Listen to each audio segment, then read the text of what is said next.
Bonjour à tous et à toutes, soyez les bienvenus dans cette nouvelle session de webinaire mensuel.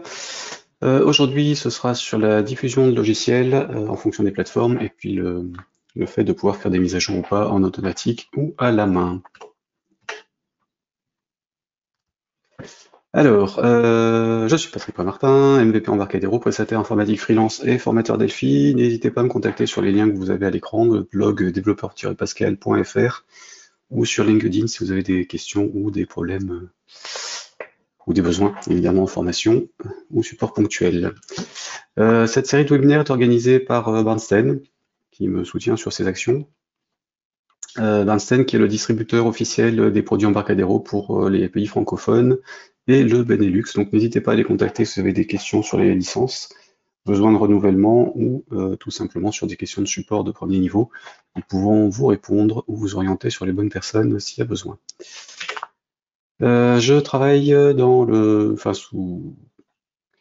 par l'intermédiaire de la société All Software, qui est ma société de service qui existe depuis 2001, et je fais donc de la formation en entreprise, où vous pouvez aussi avoir des formations en ligne directement sur apprendre-delphi.fr. N'hésitez pas aussi à regarder ces différents liens si vous en voulez plus, sachant que All Software est un organisme de formation référencé sur Datadoc, donc au moins jusqu'à la fin de l'année, les formations peuvent être prises en charge. Je ne sais plus trop ce qu'il en est pour l'année prochaine en fonction des changements qui devaient avoir lieu, mais qui n'ont pas forcément été validés à cause ou grâce à la pandémie. Donc, il faudra que je me renseigne, mais en tout cas, pour l'instant, tout est pris en charge s'il y a besoin en entreprise. Alors, concernant le déploiement, ce que je vais dire aujourd'hui concerne essentiellement Delphi, mais fonctionne aussi sur C++ Builder pour les plateformes qui gèrent. N'hésitez pas à utiliser la fenêtre de questions pour m'en poser au fur et à mesure, je répondrai à la fin.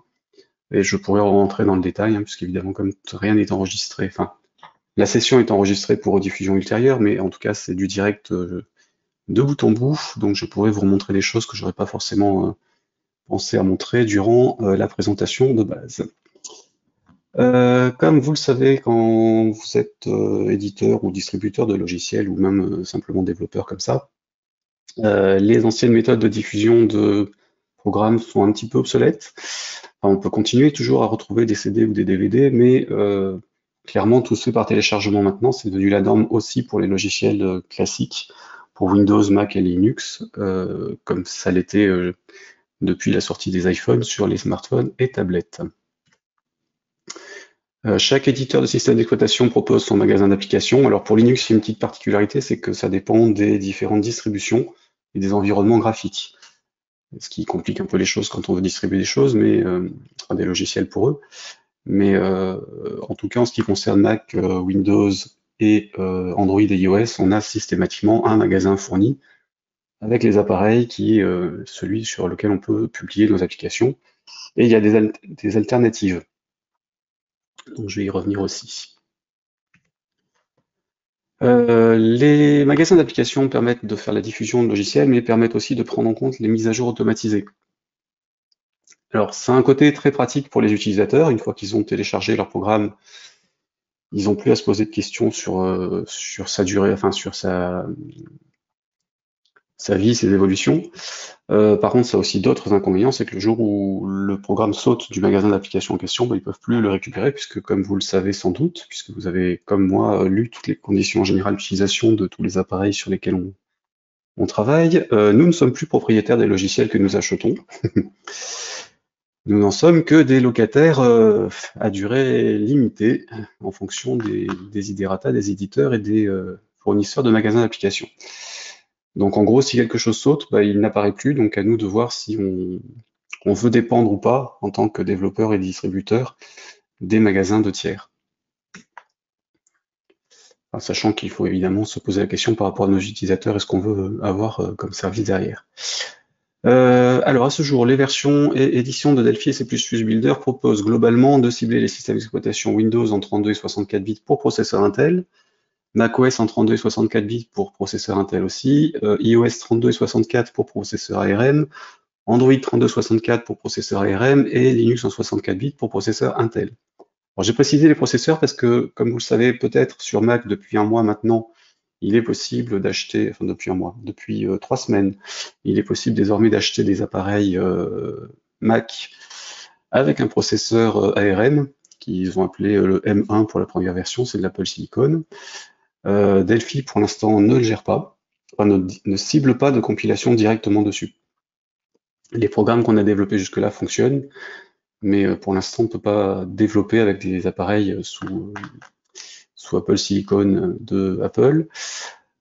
Concernant Android, il y a des distributions Android pour processeurs Intel, mais elles ne sont pas prises en compte non plus par Embarcadero pour le moment. Et pareil pour Linux, il y a aussi des distributions ARM qui ne sont pas prises en charge.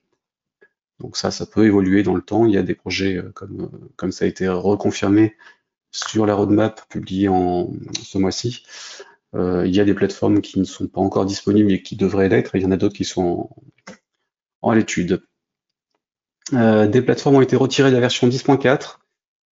C'est notamment tout ce qui est 32 bits pour iOS et Mac, puisque de toute façon elles sont plus utilisables par les magasins d'applications d'Apple, donc forcément on n'a plus besoin de les avoir. Par contre, si vous avez des licences achetées en pro, entreprise ou architecte, vous avez toujours la possibilité de récupérer une ancienne version, donc la 10.3 ou une version antérieure, pour faire de la compilation pour les plateformes qu'on ne cible plus dans les versions récentes. Et si vous avez des questions là-dessus, n'hésitez pas à revoir avec votre distributeur ou Embarcadero directement. La liste des sites de compilation par plateforme est disponible depuis le site de la doc et en direct sur docwiki.embarcadero.com/plateforme-statut/fr éventuellement /accueil. Alors je vais vous le montrer. Hop, ici.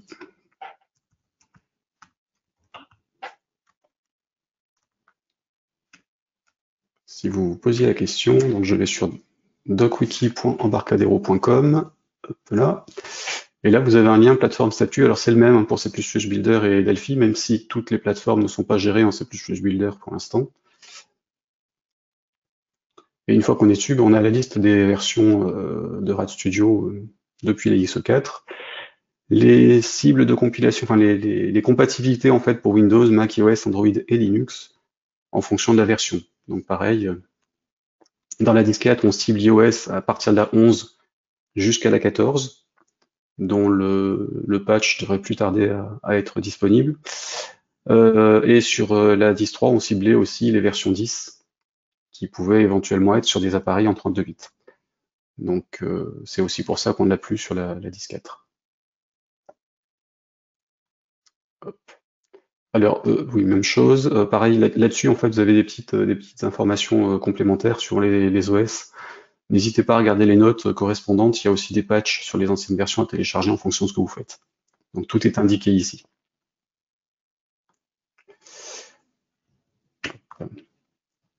D'autres plateformes donc seront ajoutées dans les versions suivantes selon la roadmap de novembre 2020. Alors je vais vous la montrer rapidos, même si c'est pas l'objectif de la journée. Donc la roadmap elle a été publiée sur blog.embarcadero.com. Vous avez la nouvelle plateforme de blog en fait d'Embarcadero avec par défaut l'anglais parce que je suis dessus. Vous pouvez changer de langue pour avoir les articles en français, en anglais, en espagnol, en italien et ainsi de suite suivant les choses. Ce ne sont pas que des traductions, il y a aussi des articles ponctuels édités proposés dans chaque langue. Donc c'est vrai que le filtrage se fait par langue au départ, mais on en loupe par là pour l'instant. Alors j'ai dit la roadmap, elle est où? Ça,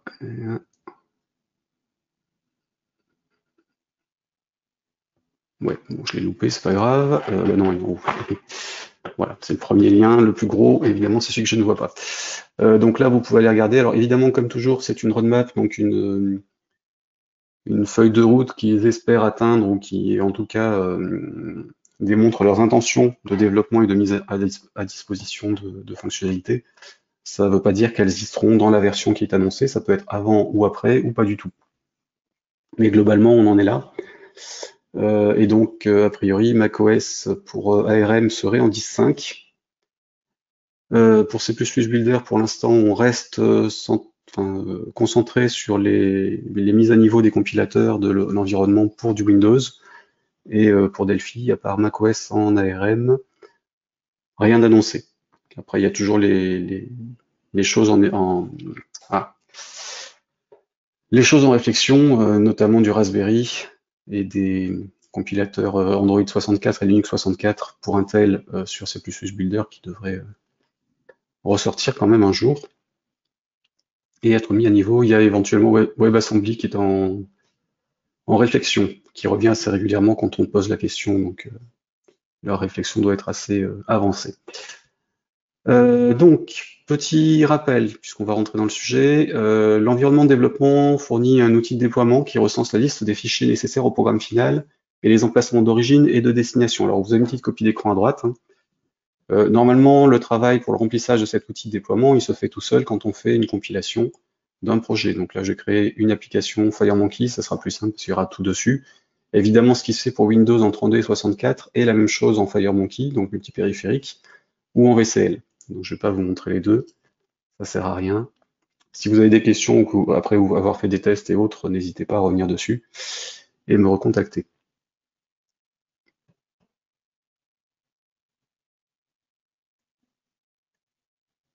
Donc ma VM est toujours un petit peu lente, mais j'espérais depuis ce matin avoir réussi à flinguer les ralentissements que j'ai depuis quelques semaines. Ce n'est toujours pas le cas. Voilà, donc j'ai un projet FireMonkey, je vais commencer par l'enregistrer pour être tranquille, même si je vais rien faire dessus. Hop là, nouveau dossier. Enregistrer. Donc là, si je fais un CTRL F9 pour faire une construction une compilation du projet, il va aller tout seul enfin remplir son outil de déploiement dans projet déploiement. Et donc j'ai bien quelque chose en debug parce que je suis en debug dans la partie gestion de projet pour du Windows 32 avec une configuration normale. Donc là, j'ai bien quelque chose en debug dessus. En l'occurrence, sous Windows, c'est le programme exécutable qui actuellement se trouve par défaut dans Windows 32 debug par rapport au projet sur lequel je suis, avec l'exécutable qui atterrira sur le dossier, enfin la racine, si on déployait par rapport à ça. Si je fais une compilation, alors on va se le faire Android 32 par exemple. Ouais, il a déjà généré les fichiers. Donc lui, pour les autres plateformes, il génère déjà un certain nombre de liens, notamment pour les icônes qui sont définies au niveau des options de projet. Et là, vous en voyez peut-être en gris.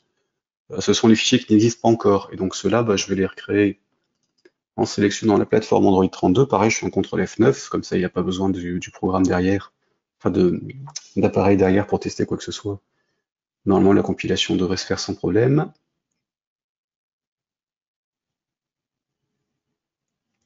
Et donc il va me rajouter d'éventuels fichiers dont j'aurai besoin avec les dossiers cibles.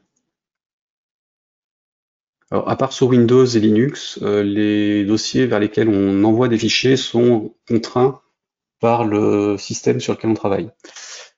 Pour Android, il y a une arborescence spécifique. Pour Mac, il y a aussi une arborescence spécifique, on peut pas mettre des fichiers n'importe où. Et pour iOS, c'est un dossier plat. Donc il n'y a pas d'arborescence à la destination. Alors, je ne sais pas s'il a fait ce que je voulais. Tac, si je reviens sur le 32, voilà. Donc là, il a bien remis tout en noir. Donc tous les fichiers ont été générés, donc sont prêts à être distribués. Si vous avez des questions par rapport à l'arborescence nécessaire et comment récupérer les fichiers que vous incluez dans vos projets, j'aurai la réponse sur le blog d'ici peu, parce que j'avais commencé à rédiger quelque chose et j'ai oublié de les remettre. Mais je rajouterai les liens à côté de la rediffusion en fait de cette session. Donc ça c'est bon pour Android, iOS donc normalement c'est à plat sauf un truc, c'est le launch screen qui est apparu cet été, enfin non, au printemps, et qui est géré désormais par Delphi en 10.4. Linux, donc il n'y a rien, parce que c'est comme pour Windows, en fait, il génère l'exécutable, à nous débrouiller pour mettre d'autres choses si on a envie. Mac, il y a une pré-arborescence, alors là pareil, vous la voyez pas forcément parce qu'elle est grisée, mais il y a des dossiers spécifiques. Et donc Windows, on a dit, il n'y a rien.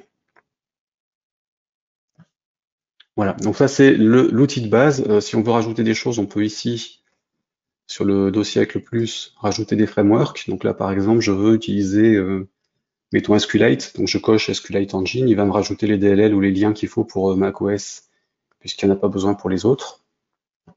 Et donc, il va rajouter, enfin, comme ça se faisait dans InstallWare et d'autres solutions de création d'auto-installeurs qui étaient fournies dans le temps, il proposait directement de rajouter les choses quand on faisait le setup, en fait. Donc bah là, ça se fait directement dans l'outil déploiement, et donc là, il m'a rajouté ces deux trucs-là, les deux librairies pour SQLite. Après, on peut aussi rajouter évidemment nos propres fichiers, en supprimer si on veut. On a encore ici dans le projet l'accès à des ressources et images, donc on peut intégrer des fichiers qui seront selon la plateforme, soit disponibles sous forme de fichiers séparés, soit directement inclus dans le binaire. Et après, on a la possibilité d'y accéder par l'intermédiaire des ressources stream, qui est un type flux fourni avec la RTL, donc disponible sur C++, Builder et FireMonkey si on veut. Donc voilà pour l'outil de déploiement. On s'en sert essentiellement pour préparer tout ce qui sera inclus dans le fichier qui sera exécuté à la fin, ou le fichier qui sera finalement déployé et diffusé sur les plateformes ou à la main. Le déploiement lui-même, il se fait quand on est en configuration release, puisque c'est le seul cas où l'option est active ou visible selon les versions de Delphi, enfin selon les versions de l'IDE, puisque c'est pareil pour C++ Builder. Et l'action de déploiement se fait en choisissant la configuration. Donc là, si je vais en debug, je suis en 10.4, hein, si je vais dans projet, tiens, ouais, bon. L'option déployer est ici. Elle devrait être grisée, mais si je clique dessus, elle va rien faire. Si je me mets ici en configuration release, que je fais projet, alors elle devrait s'activer, mais elle était déjà, donc je peux plutôt passer sur autre chose. On va essayer macOS pour voir. Donc là, je la vois en debug. Ouais, bon, il y a encore un bug sur l'affichage. C'est pas grave. En tout cas, le déploiement lui-même doit se faire absolument en release parce qu'il élimine tout ce qui est information de débugage, ça allège un petit peu l'exécutable et puis ça évite aussi que n'importe qui puisse aller tripatouiller dans les choses pour éventuellement faire un lien ou jouer avec les informations qui seraient incluses dedans, notamment les noms des variables ou certaines infos de numéro de ligne, de stockage d'informations et autres. Donc faites plutôt du release ou désactivez au moins les options de débugage, sauf cas particulier où vous en auriez besoin. Et ensuite, vous choisissez le type de configuration, donc on va se les regarder tous, pour savoir si vous voulez aller sur le magasin, le distribuer en direct ou le faire sur une machine de développement ou sur un magasin spécialisé, après ça dépend des plateformes. Et donc normalement, cette opération de déploiement génère un programme auto-installable, ou en tout cas prêt pour l'être derrière selon la plateforme qu'on cible, et qui chiffre ou signe le fichier final. Les options de l'environnement proposent des pré-renseignements liés à l'approvisionnement des types de configuration, parce qu'évidemment, qui dit déploiement dit aussi signature, et donc fournir des certificats de signature, des numéros, enfin, des comptes développeurs et autres selon les plateformes. Donc tout ça, ça se fait au niveau des options de l'environnement. Donc outils options, et hop, vous pouvez pré-renseigner plein de choses dessus et éventuellement les affiner au niveau du projet. Donc évidemment, si vous avez toujours les mêmes comptes développeurs, vous les mettez plutôt dans les options de l'environnement, ça vous évite de les spécifier sur chaque projet à chaque fois que vous en créez un. Là, je suis rentré dans outils options normalement.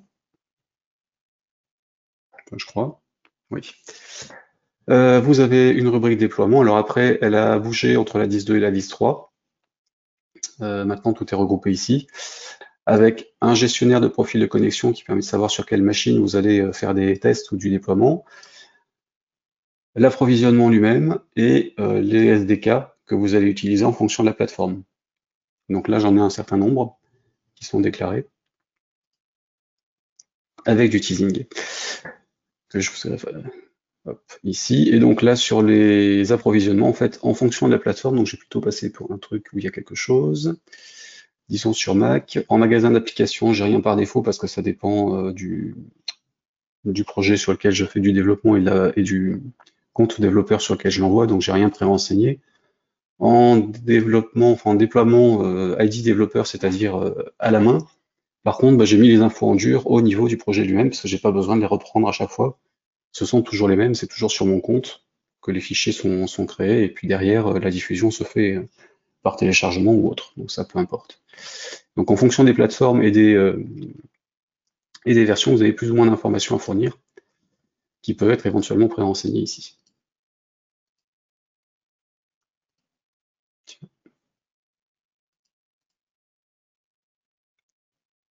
Ah bah oui, c'est normal. Mais niveau global, on n'a pas le détail. Hop. Et donc sur les options de projet, donc ils sont stockés au niveau de chaque projet, hein, donc à reprendre à chaque fois, vous avez l'équivalent. Peut-être ouvrir ça de mon côté. Et un serveur sur le Mac, ça fera pas de mal pour avoir quelque chose qui s'affiche.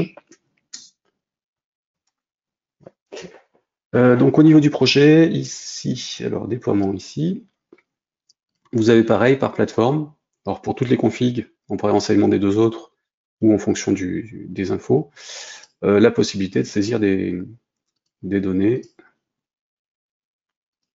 directement. Donc là, par exemple, en périphérique iOS sur ce projet-là, alors, le temps qu'il les récupère, ah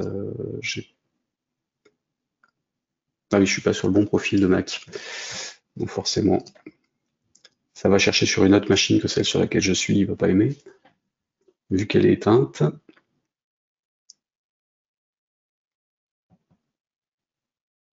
Je repasse juste en local. Donc local, on a dit déploiement, on est sur gestionnaire de profil de connexion, et mon Mac, c'est celui-ci,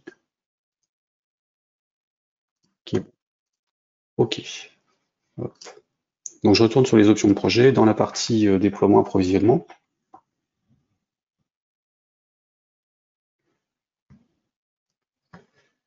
Et donc là, par exemple, pour Mac, pareil, c'est un truc à mettre à la main. Sur le ID développeur, je ne spécifie rien puisque je l'ai au niveau de l'environnement. Et puis sur les autres, par exemple iOS, alors en release parce que les autres ne servent à rien, il va aller récupérer des informations directement en interrogeant l'autre ordinateur au bout pour savoir quoi utiliser. Alors l'autre ordinateur au bout qui devrait lui répondre quelque chose et pas rester bloqué en téléchargement. Ça y est, il devrait avoir les infos d'ici quelques secondes. Puisque côté Mac, ça s'affiche. Voilà.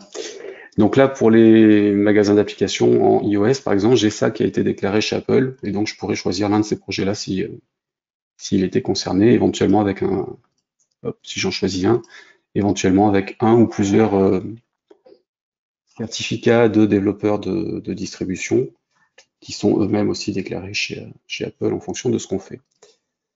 Donc ça c'est bon. Hop là, on va rester en automatique.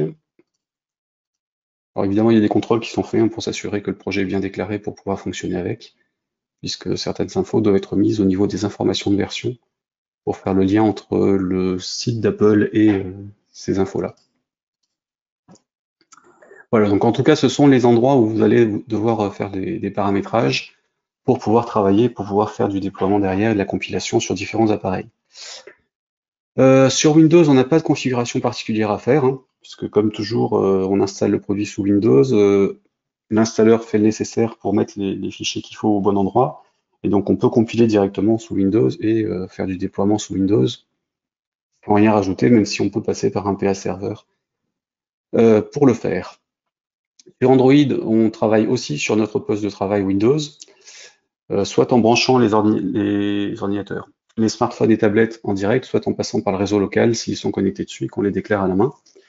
Pour Linux, il nous faut une machine sous Linux, alors ça peut être une machine virtuelle, éventuellement sur le réseau local ou ailleurs, en tout cas il faut qu'elle soit accessible par une adresse IP, et qu'on va déclarer comme je vous l'ai montré il y a 2 secondes, au niveau des options de l'environnement dans la partie gestionnaire de connexion, là où j'avais le Mac indiqué. J'y revenir. Donc pour Linux, pour iOS et Mac, il faut passer par un Mac. Donc là, pareil, il vous faut un appareil sur macOS Je ne parlerai pas de machine virtuelle puisque c'est pas censé exister, sauf avoir un Mac sur lequel ça tourne. Vous avez des Mac, Mac in Cloud qui fournit des Mac à la demande en ligne avec les licences Apple correspondantes, donc c'est jouable. En tout cas, pour Mac et iOS, il vous faut un Mac sur lequel vous avez pareil installé PA Server et que vous avez déclaré comme pour Linux dans cet écran, dans Outils, Options, Déploiement, Gestionnaire de profil de connexion, avec les différents appareils que vous avez, leur adresse IP ou leur nom sur le réseau local, éventuellement un port, un mot de passe si vous avez envie de les protéger, ce qui est recommandé s'ils sont accessibles de l'extérieur. Et une fois que c'est fait, vous tentez la connexion entre l'environnement de développement, le PA Server sur ces appareils-là, ça marche, à ce moment-là vous pouvez travailler, ça marche pas, vous réglez les problèmes qui font que ça marche pas, et ça passe derrière normalement pour travailler. Hop. Si vous voulez voir un peu plus en détail pour la déclaration de PA Server, les SDK et autres, j'en avais parlé lors du webinaire du 5 novembre de l'an dernier, donc en 2019, concernant le déploiement et le débogage à distance. Donc je vous remettrai le lien, enfin, il est dans la présentation, donc je vous enverrai le lien.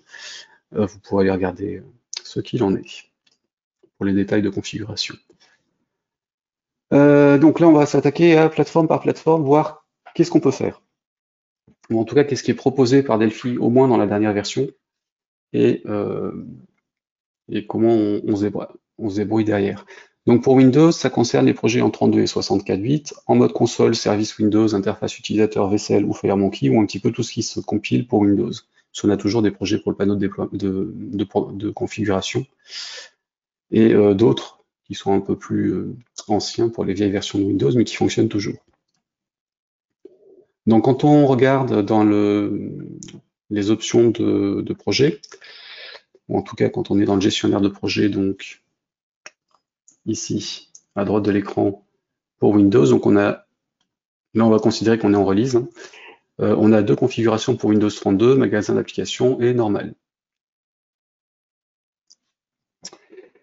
Magasin d'applications se décline en deux sous-versions. Dans les options du projet, vous avez magasin d'applications magasin et magasin d'applications ad hoc. Et le normal qui ne bouge pas. Donc pour le magasin d'applications magasin, il faut avoir un compte chez Microsoft, pour le Microsoft Store, qui va vous donner des références à déclarer au niveau de Delphi pour pouvoir générer le point .appx qui sera à soumettre à Microsoft. Il est prévu dans la prochaine, c'est en 10.5, de pouvoir faire des MSIX, qui est le nouveau format qui remplace la PPX. Alors pareil, il est prévu que il est à l'étude pour que ça se produise et qu'on l'ait à disposition dans la 10.5 ou la 10.4.2, je ne sais plus. Magasin d'applications ad hoc, donc ça c'est censé être de la signature de projet. Donc là, il vous fait juste un exécutable qui peut être diffusé comme on veut. Alors, personnellement, je ne recommande pas d'utiliser ça parce qu'en général, un exé, on les diffuse rarement comme ça. En général, on fait plutôt un programme d'installation qui va installer l'exécutable dans le dossier Program Files ou Program Files x86 de l'ordinateur, éventuellement créer des icônes dans le menu démarrer, et ainsi de suite. Donc l'exé lui-même, a priori, on ne le diffuse pas, mais vous pouvez faire directement la signature depuis le magasin, enfin depuis les options de Delphi. Ce que je recommande plus, c'est de le faire en normal et de faire les signatures à la main à côté et de faire ensuite l'exécutable d'installation que vous signerez aussi, pour éviter certaines déconvenues. En Windows 64 bits, c'est la même chose. On a le même type de configuration, donc dans les options de projet, on a magasin d'application, magasin d'application ad hoc et normal. Par contre ici, dans le gestionnaire de projet, on n'a que magasin d'application ou normal, et donc en fait le magasin d'application ici correspond à magasin ou ad hoc qu'on aura sélectionné dans les options de projet. Mais bon, là après c'est un coup à prendre. De toute façon le déploiement on le fait une fois, après avoir testé le programme en normal et pas une fois, à chaque version. Mais ce sont des manipulations qui passent assez bien. En magasin et ad hoc, ou en normal, sauf si vous diffusez des logiciels internes à votre entreprise, n'utilisez pas votre propre certificat. N'auto-signez jamais vos projets que vous voulez diffuser, parce que sinon vous allez vous retrouver avec des fenêtres qui bloqueront les programmes, que ce soit sur Windows et sur d'autres plateformes, enfin sur Windows ou sur Mac. Là, en l'occurrence sur Windows, au fil des versions de Windows 10, il est de plus en plus compliqué de passer outre le fait qu'on ait téléchargé un programme qui ne soit pas signé et de vouloir l'exécuter. Donc, signez systématiquement tous vos programmes, tous les exécutables que vous diffusez et les installeurs des exécutables que vous diffusez. Parce que, évidemment, si vous ne signez pas l'installeur, il ne s'installera pas. Enfin, il sera bloqué aussi à ce titre. Et pour signer tout ça, il vous faut un code signing certificate qui est payant. J'en ai pas trouvé de gratos, parce qu'il y a une étape de vérification de l'entité qui va utiliser le certificat. Donc vérification du téléphone, de l'adresse postale dans des bases de données et email pour identifier le développeur. Ce certificat est à mettre dans un coffre, en tout cas dans un endroit bien protégé de votre ordinateur, parce que si quelqu'un d'autre le prend, il pourra usurper votre identité en ligne. En tout cas, diffuser des logiciels avec votre identifiant et donc griller vos vrais logiciels, c'est diffuser virus. Et donc ce truc-là est nécessaire si vous voulez passer plus facilement les écrans de protection des ordinateurs sous Windows. Si vous diffusez sur le Windows Microsoft Store, Microsoft fournit le certificat en question et ils font la signature de leur côté. Donc on n'est pas obligé d'avoir un certificat à soi. En configuration normale, vous pouvez aussi utiliser le PA Server en local ou à distance pour Windows et ça va faire du déploiement. Donc en fait, ce qu'il fait, c'est qu'il prend tous les fichiers qui sont déclarés au niveau de l'outil de déploiement et il va les copier dans un dossier qu'il aura créé sur son arborescence de PA Server. Ce qui vous permettra en fait à la fin d'avoir tous les fichiers au même endroit et de pouvoir générer votre propre auto-installeur à partir de là si vous voulez. Et vous pouvez utiliser un tas de logiciels qui existent sur le marché, comme InnoSetup, NSIS, RAD et Installer, qui est une extension IDE, qui va prendre ce qu'il y a dans l'outil de déploiement pour pouvoir générer un exécutable auto-installable. InstallAware, qui est aussi disponible sur Getit dans sa version développeur, comme c'était le cas sur les anciennes versions de Delphi ou C++ Builder. Et puis tout un tas d'autres que vous trouverez sur Internet, puisque les programmes d'installation, il y en a un bon paquet en circulation. Pour la diffusion de vos programmes Windows, vous avez le choix. Donc Microsoft Store, si vous êtes inscrit dessus, alors l'inscription est payante, mais il n'y a à ma connaissance pas de renouvellement annuel, ou en tout cas ils ne m'ont pas relancé. Et donc si vous passez par le Microsoft Store, vos utilisateurs auront les mises à jour automatiques et vous pourrez vendre l'application ou éventuellement faire des achats intégrés à l'intérieur. Delphi, ou d'une manière générale, RAD Studio intègre un composant qui s'appelle alors je ne sais plus si c'était Microsoft Store ou Windows Store, qui permet de s'interfacer avec le magasin pour savoir si le programme qui s'exécute est en version d'évaluation, est en version payante ou dans quel état il est. En fait, il a été mis à jour sa version et plein de choses. Donc on a un composant pour s'interfacer avec, et donc nos execs peuvent avoir des informations sur la façon dont ils ont été récupérés depuis le Microsoft Store. Avantage pour les utilisateurs, c'est donc qu'ils ont les mises à jour. Après, il faut passer les contrôles de Microsoft pour pouvoir accéder à être diffusé là-dessus. Une fois que c'est fait, on est disponible sur toutes les machines sous Windows depuis Windows 8, puisque la 8 et la 10 intègrent le magasin d'applications Microsoft et de plus en plus mis en valeur. Évidemment, les distributions classiques fonctionnent toujours, hein, à condition qu'ils soient chiffrés pour être tranquille, enfin signés pour être tranquille. Et puis vous avez de nombreux sites internet qui diffusent des programmes pour Windows ou d'autres plateformes. Donc la référence historique, c'est télécharger.com qui avait été repris par 01net. Par contre, méfiez-vous. Certains sites de téléchargement, gratuits ou payants, hein, là à vous de voir, et puis il y a beaucoup de choix. Certains sites rajoutent des petites fonctionnalités en plus dans le programme qu'ils fournissent aux utilisateurs, genre une barre d'outils, un antivirus et d'autres saloperies un peu moins sympathiques. Donc en général, c'est pas très clair. Donc les gens qui téléchargent les choses se retrouvent avec plein de choses qu'ils n'ont jamais demandé sur leur ordinateur. essayez de privilégier, si vous faites de la distribution de ce style, des sites qui sont plutôt sympas avec vos utilisateurs finaux. Et donc, faites des tests avant de valider le fait que vous distribuez vos logiciels par leur intermédiaire pour vous assurer qu'il n'y a pas de conneries qui sont transférées en même temps. Évidemment, vous pouvez mettre un lien sur vos sites à vous ou envoyer un lien par Internet, par mail ou un peu n'importe où pour le téléchargement de l'installeur ou de l'exécutable selon les cas. Ça c'est bon.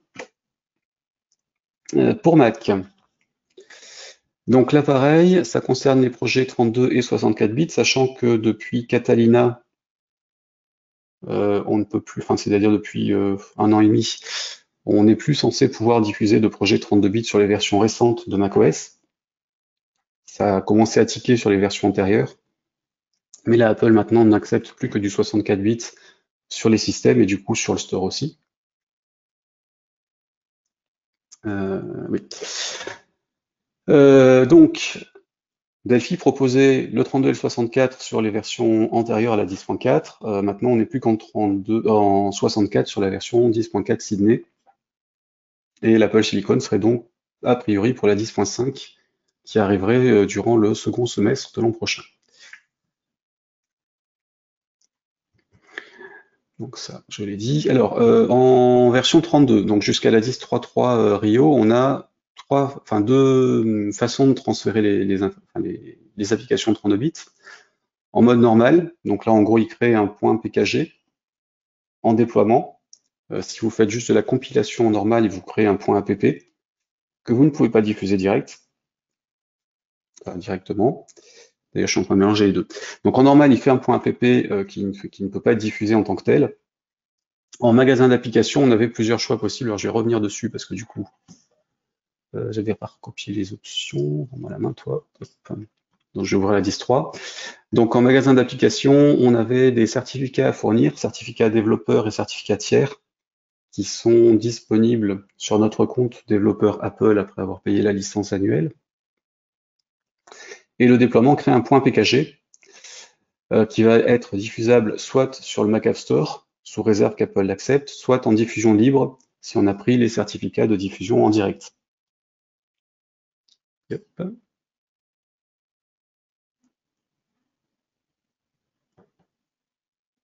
Alors sur la version 64 bits, ça change, du coup,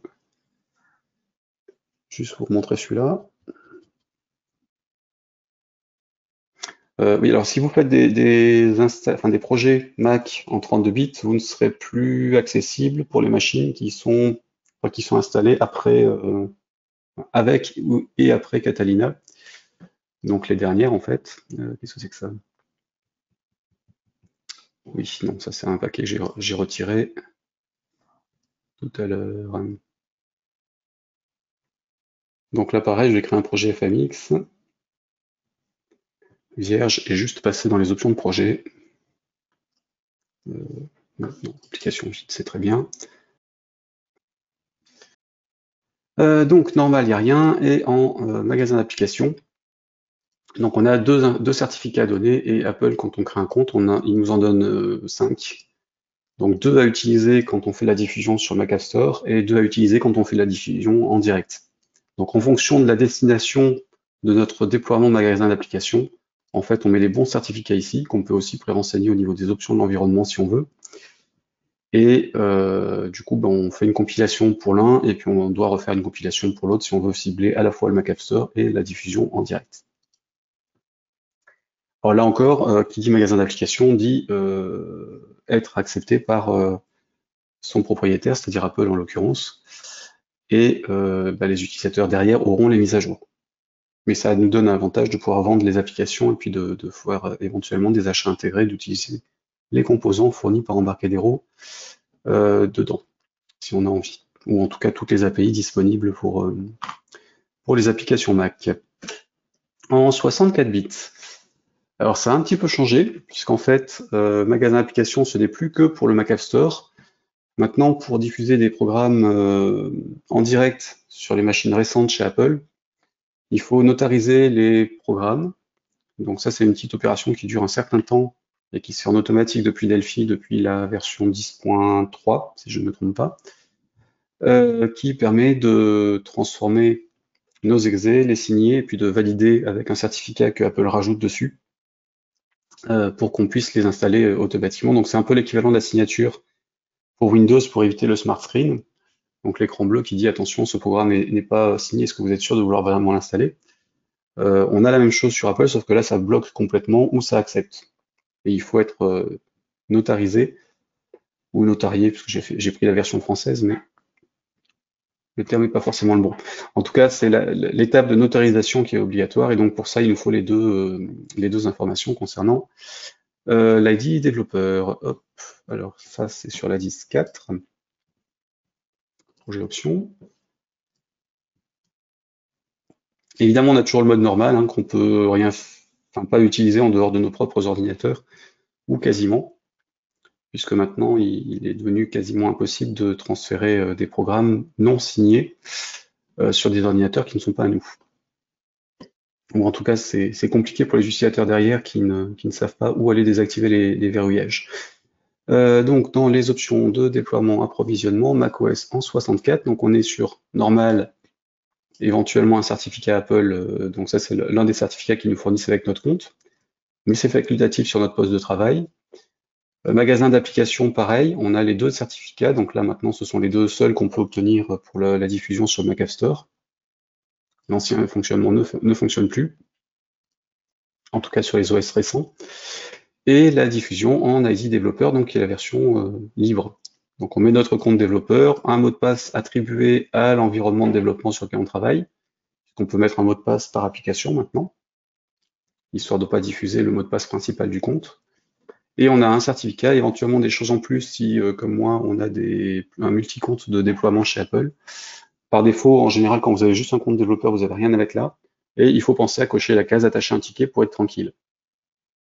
Et quand on déploie en mode ID développeur pour macOS 64, Delphi va générer un app qui va embarquer dans un point zip qu'il soumet à Apple pour la notarisation. Et une fois que la notarisation est faite, donc ça bloque l'environnement le temps qu'il ait la réponse. Une fois que la notarisation est faite, il rapatrie le point zip. Et donc on a un app signé et validé par Apple dans un zip. Après, on peut sortir le app du zip pour générer un installeur à la main hors environnement Delphi, enfin hors environnement Embarcadero, directement sur le Mac avec les outils fournis avec le Mac. Et par contre, il faut refaire l'étape de notarisation pour l'installeur, le PKG. Donc maintenant, en général, si on diffuse directement le projet, on a un zip qu'on envoie à quelqu'un, et puis il ouvre le zip, il transfère le fichier app sur son dossier application, et l'application est installée, puisque c'est pas plus compliqué que ça sur Apple, enfin sur macOS, pour faire des installations.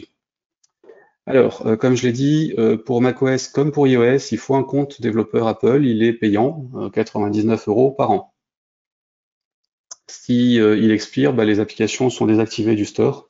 Alors, elles restent actives sur les postes des gens qui les ont téléchargées, mais s'ils réinstallent leur ordinateur, ils ne pourront plus récupérer la version qu'ils n'avaient pas, qui n'est plus disponible sur le store. Donc macOS vérifie et bloque ou restreint l'usage des programmes non vérifiables, donc tout ce qui n'est pas signé ou validé par eux d'une manière ou d'une autre. Et le certificat est donc nécessaire pour diffuser ces produits sur Mac. Par contre, si vous faites juste du développement pour vous, vous n'êtes pas obligé d'avoir un compte développeur Apple. Vous pouvez travailler directement depuis Delphi avec un Mac, ça c'est obligatoire, et faire vos compilations et travailler dessus. Le compte développeur n'est nécessaire que pour la diffusion. La diffusion sur Mac App Store est soumise à validation de la part d'Apple, donc pareil, hein, il y a un User Interface Guidelines, un guide qui est assez important, des choses à respecter pour pouvoir être accepté dessus. Les mises à jour sont gérées automatiquement par eux. Donc chaque fois qu'on soumet un binaire au Mac App Store, il est vérifié, il refait le même process que le premier, et une fois qu'il est validé, tous les utilisateurs sont susceptibles d'avoir la mise à jour qui se présente à eux automatiquement. Voilà, donc les comptes développeurs, s'il y a des abus, ils sont désactivés. Toutes les applications correspondantes sont flinguées au passage. Et autre chose, si vous vendez des produits, enfin des logiciels pour Mac ou pour iOS, en fait, c'est valide pour tous les appareils du même compte utilisateur qui a acheté le truc. Donc s'il a 10 Mac, ça marchera sur ces 10 appareils. Vous ne faites pas une vente par appareil, c'est une vente par compte utilisateur. Et maintenant, avec les partages familiaux, ça peut être une vente pour un compte utilisateur qui lui-même a jusqu'à 4 ou 5 personnes en plus. Mais là, on peut l'accepter ou le refuser au niveau du store quand on fait la diffusion. En diffusion directe, donc maintenant c'est obligatoirement du macOS 64 bits notarié. C'est nous qui gérons tout, de la diffusion du programme à la diffusion de ses mises à jour, quand il y en a. Donc comme je disais, le point .app qui est fourni dans le zip, en fait, on peut le mettre dans un auto-installable mais qu'il faudra aussi notarier, ou on peut le mettre dans un disque virtuel si on préfère utiliser un disque virtuel plutôt qu'un zip. Ça fonctionne de la même façon. Le disque virtuel, c'est les fichiers .dmg, ils sont créables directement depuis un Mac. Dans les utilitaires et ensuite outils de disque, on peut créer un nouveau fichier, enfin un nouveau équivalent d'image ISO, qui est l'équivalent d'un environnement total de fichiers, et on fait ce qu'on veut dessus. La diffusion libre des programmes peut généralement se faire sur les mêmes sites que les logiciels pour Windows, donc 01.net par exemple. Si vous voulez lancer, enfin diffuser des programmes exe, Windows et Mac, vous pouvez y aller. Amazon proposait pendant un temps aussi la diffusion de logiciels autres que pour Android. Ils ont arrêté suivant les pays, donc je ne sais plus où ça en est par rapport à la France. Mais ça peut être encore accessible pour vous suivant où vous êtes. Ça se fait sur développeur.amazon.com. Ensuite, iOS. Donc pareil, on a du 32 et 64. Le 32 est obsolète. Et on avait du 32 bits en développement ou du 32 bits en ad hoc dans la version 10.3, puisqu'on l'a plus en 4. Le ad hoc était simple dans le temps, enfin simple au sens Apple du terme, hein. Il y a quand même des histoires de certificats, de profils d'approvisionnement et autres, mais on pouvait encore faire de l'ad hoc en créant un profil d'approvisionnement avec une liste d'appareils dedans et en diffusant le profil et le fichier IPA qui correspondait à notre programme. Maintenant, c'est plus compliqué à faire puisqu'il faut passer par un magasin d'applications secondaire. Donc en 32, je ne vais pas m'étaler dessus. En 64 bits, donc qui est normalement le seul mode de diffusion d'applications iOS, on peut faire de l'ad hoc, du magasin d'applications ou du développement. Le ad hoc, ça correspond uniquement aux comptes développeurs entreprises qui ont un certain nombre d'appareils déclarés chez eux, qui bénéficient d'un sous App Store. En fait, c'est un outil global dans lequel on peut soumettre nos propres projets dans notre compte développeur et les diffuser dans notre parc complet d'appareils. Donc en gros, c'est une application qui permet de gérer son parc et leur contenu, les configurations et tout un tas de choses. Donc c'est plus fait du tout pour envoyer ça à quelqu'un qu'on ne connaît pas ou dont on n'a pas la main sur l'appareil. Si tant est que ça a été officiellement le cas un jour.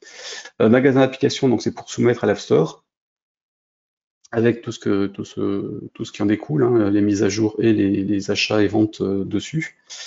Et développement, bah, c'est que pour nous. Donc c'est que sur nos appareils avec les certificats qu'on aura mis nous dessus et déclarés dans notre compte développeur chez Apple. La construction de développement se fait directement sur les appareils, donc il faut relier soit en réseau local, puisque maintenant on peut, soit en câble directement les iPhone, iPad, iPod Touch à un Mac qui lui-même est rattaché à l'environnement de travail Windows par l'intermédiaire du PA serveur et d'une adresse IP, comme pour les autres. Donc le mode ad hoc, j'en ai parlé. Oui, la diffusion de produits, enfin de logiciels sur l'App Store. Alors pour Apple, c'est App Store pour les applications mobiles et Mac App Store pour les applications macOS. La diffusion sur l'App Store comme le Mac App Store dépend de la validation d'Apple et d'un processus de validation technique et humaine, selon les cas, parce que je pense dans certains cas, ils ne les font plus.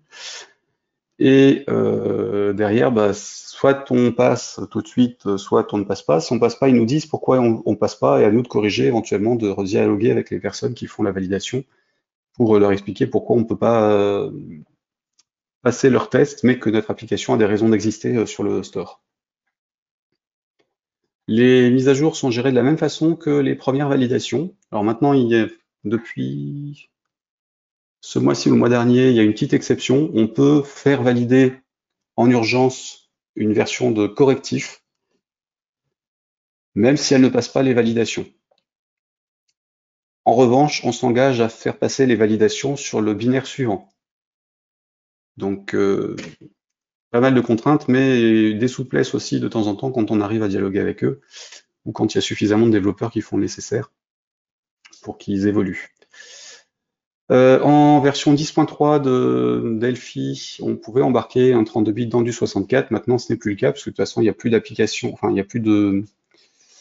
Les versions d'iOS ciblées par par la version 10.4 n'incluent plus aucune version qui aurait pu être diffusée en 32 bits. Donc, on n'a plus que le 64 bits sur la version 10.4. Mais globalement, ça change pas grand-chose pour vous, parce que si vous avez des appareils qui ont moins de 5 ans, c'est forcément 64 bits. Voilà, oui, alors il y a une solution de bidouille. Alors je l'ai mise parce que certains s'en servent sans se faire, enfin, sans avoir de soucis, mais c'est clairement pas un truc à faire pour ça. Il y a une application qui s'appelle TestFlight, qui est fournie par Apple, qu'ils avaient racheté il y a quelques années, qui est destinée à faire des tests, bêta-tests et autres, de nos logiciels. Donc on peut faire installer TestFlight sur les appareils d'autres personnes qui n'ont pas notre compte développeur ou qui ne font pas partie de notre structure, et leur envoyer un coupon d'invitation à tester tel ou tel programme. Sur le site d'Apple, on déclare ces personnes-là et on déclare évidemment les programmes qu'on veut faire tester, puisqu'on doit quand même soumettre notre binaire à Apple pour ça. Une fois que c'est bon, si l'utilisateur accepte, il a accès à notre application pendant 90 jours, le temps d'un test, pour pouvoir nous faire des remontées. Rien n'empêche qu'on republie un binaire plus régulièrement qu'une fois tous les 90 jours, juste pour qu'il ait toujours une version à jour. Mais par contre, c'est une utilisation interdite par Apple. Donc si vous faites remarquer là-dessus, vous prenez le risque que votre compte développeur soit coupé. Et quand ils coupent des comptes développeurs, il est très rare qu'ils les réactivent derrière ou qu'ils autorisent l'entreprise ou la personne à en rouvrir un. Donc servez-vous de ce genre de bidouille que vraiment si vous n'avez pas le choix. Mais c'est quand même à éviter. Hop. Et de toute façon, on est limité en nombre d'appareils, puisque de toute façon, c'est 1000 appareils enfin 1000 appareils de types différents, donc Mac, iPhone, iPad, iPod Touch, télé, montre et autres, par compte développeur. Et pour les tests, on a aussi un nombre de testeurs limité, qui doit être 2000 aussi, je crois, hors entreprise, ou hors compte développeur entreprise ou groupe. Donc de toute façon, c'est pas fait pour diffuser un programme grand public sans passer par le store. Les programmes grand public doivent passer par l'App Store d'Apple. Les programmes destinés à une entreprise, malheureusement, on doivent passer par un compte développeur d'entreprise pour être tranquille, pour être diffusé sur tout le parc de l'entreprise. Il est de plus en plus rare qu'ils valident sur l'App Store public des applications qui ne sont destinées qu'à une entreprise. Donc à vous de faire en sorte de présenter les choses de telle sorte qu'éventuellement d'autres personnes soient susceptibles de pouvoir l'utiliser si vous voulez gruger le truc. Mais globalement, dès qu'il y a un mot de passe et un utilisateur a un mot de passe et un nom d'entreprise dès le départ, ils ont tendance à restreindre les accès. Donc il faut ruser. D'une manière générale, c'est aussi une des raisons pour lesquelles les iPhones ne sont pas les appareils les plus diffusés en entreprise pour les applications internes, c'est plutôt Android, hein, notamment en termes de coût et de simplicité de déploiement. Maintenant, on peut utiliser depuis plusieurs années le même compte développeur pour tous les projets, enfin pour tous les produits qu'on veut diffuser sur iOS, Mac, Safari et d'autres appareils ou logiciels Apple, utilisant tous les SDK. Et maintenant, depuis le mois de juin, on n'a plus qu'un seul, on ne peut ne déclarer qu'une seule fois l'affiche d'une application sur le store et rajouter plusieurs binaires de plateformes différentes dessus. Donc avant, on avait une fiche pour les applications iOS, une fiche pour les applications Mac, une fiche pour les applications télé, par exemple. Maintenant, on peut avoir une seule fiche pour les trois et fournir les binaires des trois différemment sur la même fiche. Ils ont fait ça parce que depuis la version Big Sur, donc macOS 11, il va être possible sur Mac de pouvoir exécuter des applications de l'App Store. Donc sur Mac, on va exécuter des applications qui viennent de l'iPhone ou de l'iPad en direct.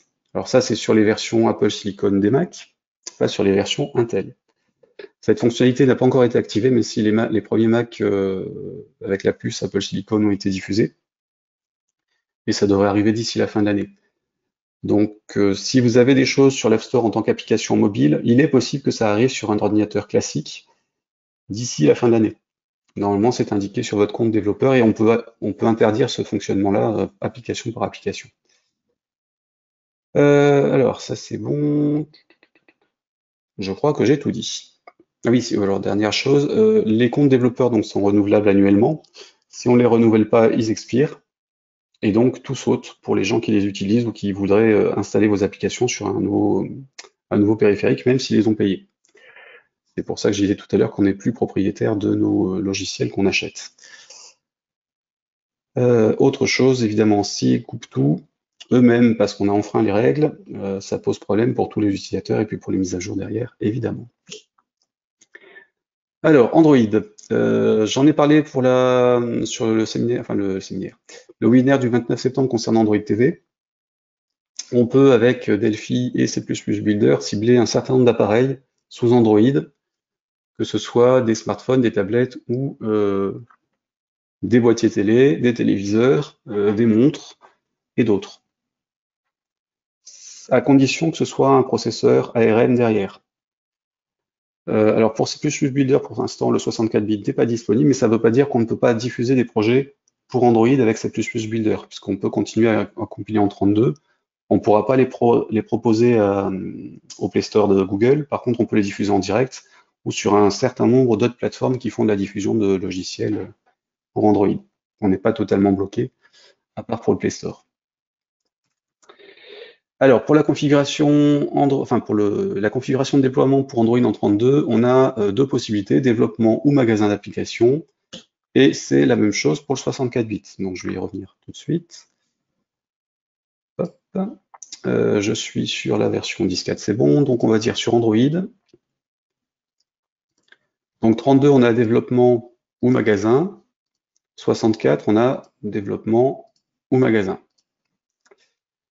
C'est le seul cas où vous pouvez générer votre propre certificat de signature sans avoir de risque derrière de refus de quoi que ce soit. Si vous mettez rien, au niveau de la diffusion en magasin d'application, ce sera comme si vous faites un déploiement normal. Enfin, en développement, en fait, il va vous faire un APK, il ne sera pas signé et vous pourrez l'installer n'importe où sans distinction sans vérification de quoi que ce soit. Par contre, quelqu'un qui rediffuse un APK avec le même nom d'application dedans, il écrase le vôtre sans aucun problème.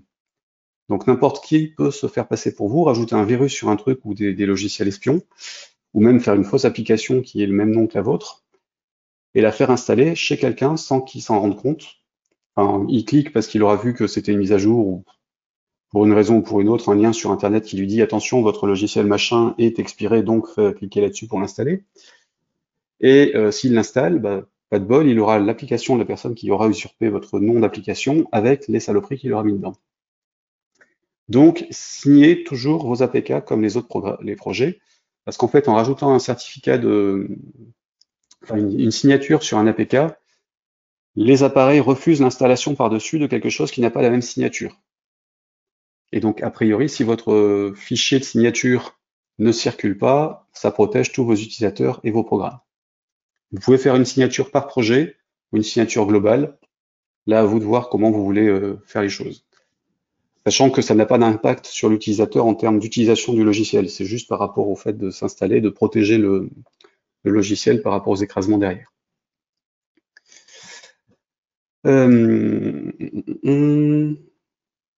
Oui. Hop. Si vous diffusez chez Google et les autres, il sera possible de ne pas avoir besoin de signer parce que certains magasins d'applications vous proposeront de signer eux-mêmes les projets si vous voulez. J'ai tendance à plutôt créer un certificat par projet directement. Alors évidemment, vous évitez d'enregistrer ça sur la même arborescence que le projet.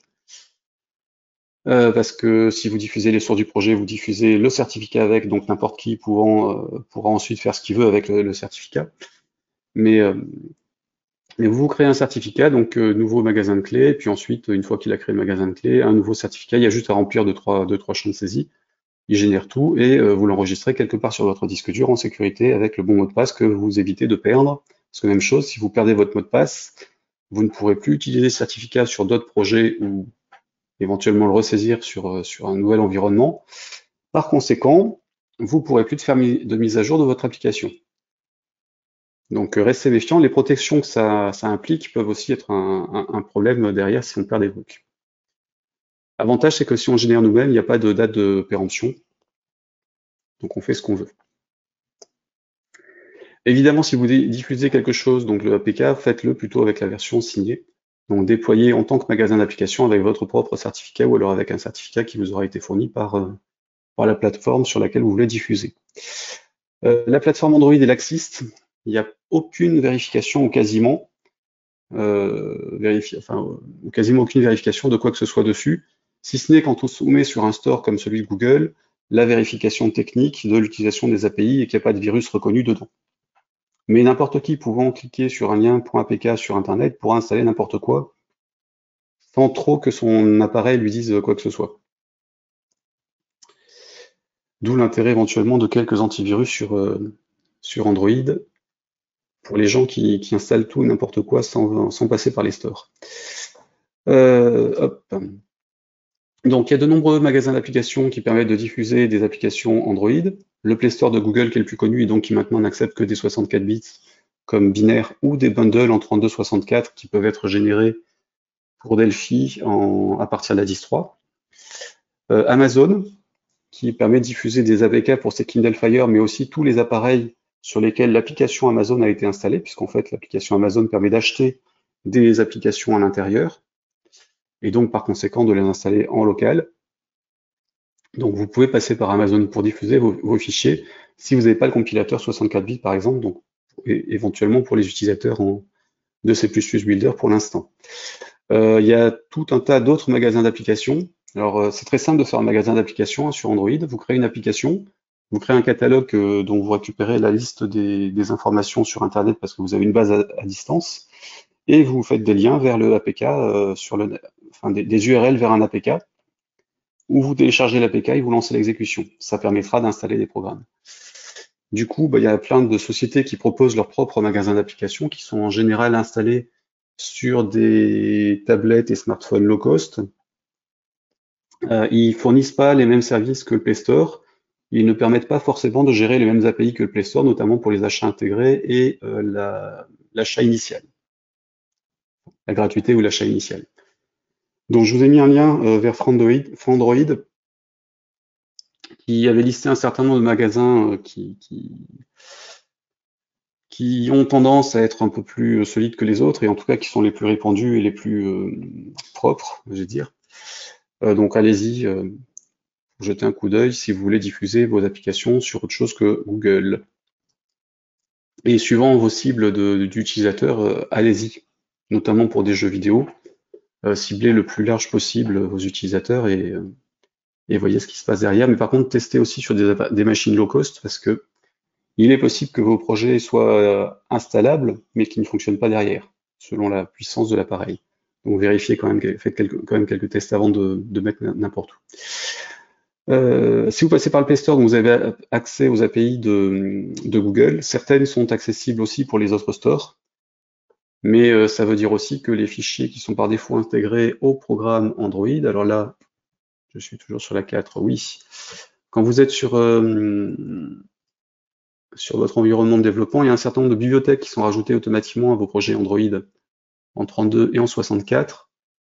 Ça correspond au SDK. Et certaines d'entre elles dépendent de la présence de l'application Play Store sur l'appareil sur lequel ça s'exécutera.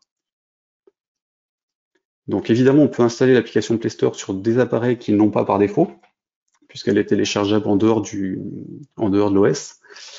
Mais d'une manière générale, si vous exécutez votre programme sur un appareil qui n'a pas le Play Store et que vous utilisez une API du Play Store, il est possible que ça plante, puisque forcément, Ça ne s'exécutera pas comme si vous utilisez une DLL et qu'il n'y a pas la DLL sur la machine.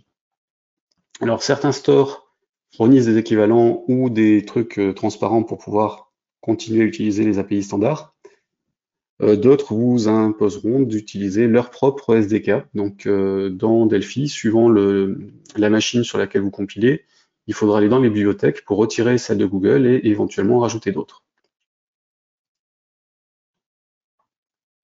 La compatibilité Amazon-Google est assez bonne. Il n'y a que sur la partie H intégré où c'est pas les mêmes accès, mais Amazon fournit le nécessaire. Je crois que c'était bon. Oui, alors la plupart des autres magasins acceptent le 32. Il n'y a quasiment que Google qui refuse les 32 bits.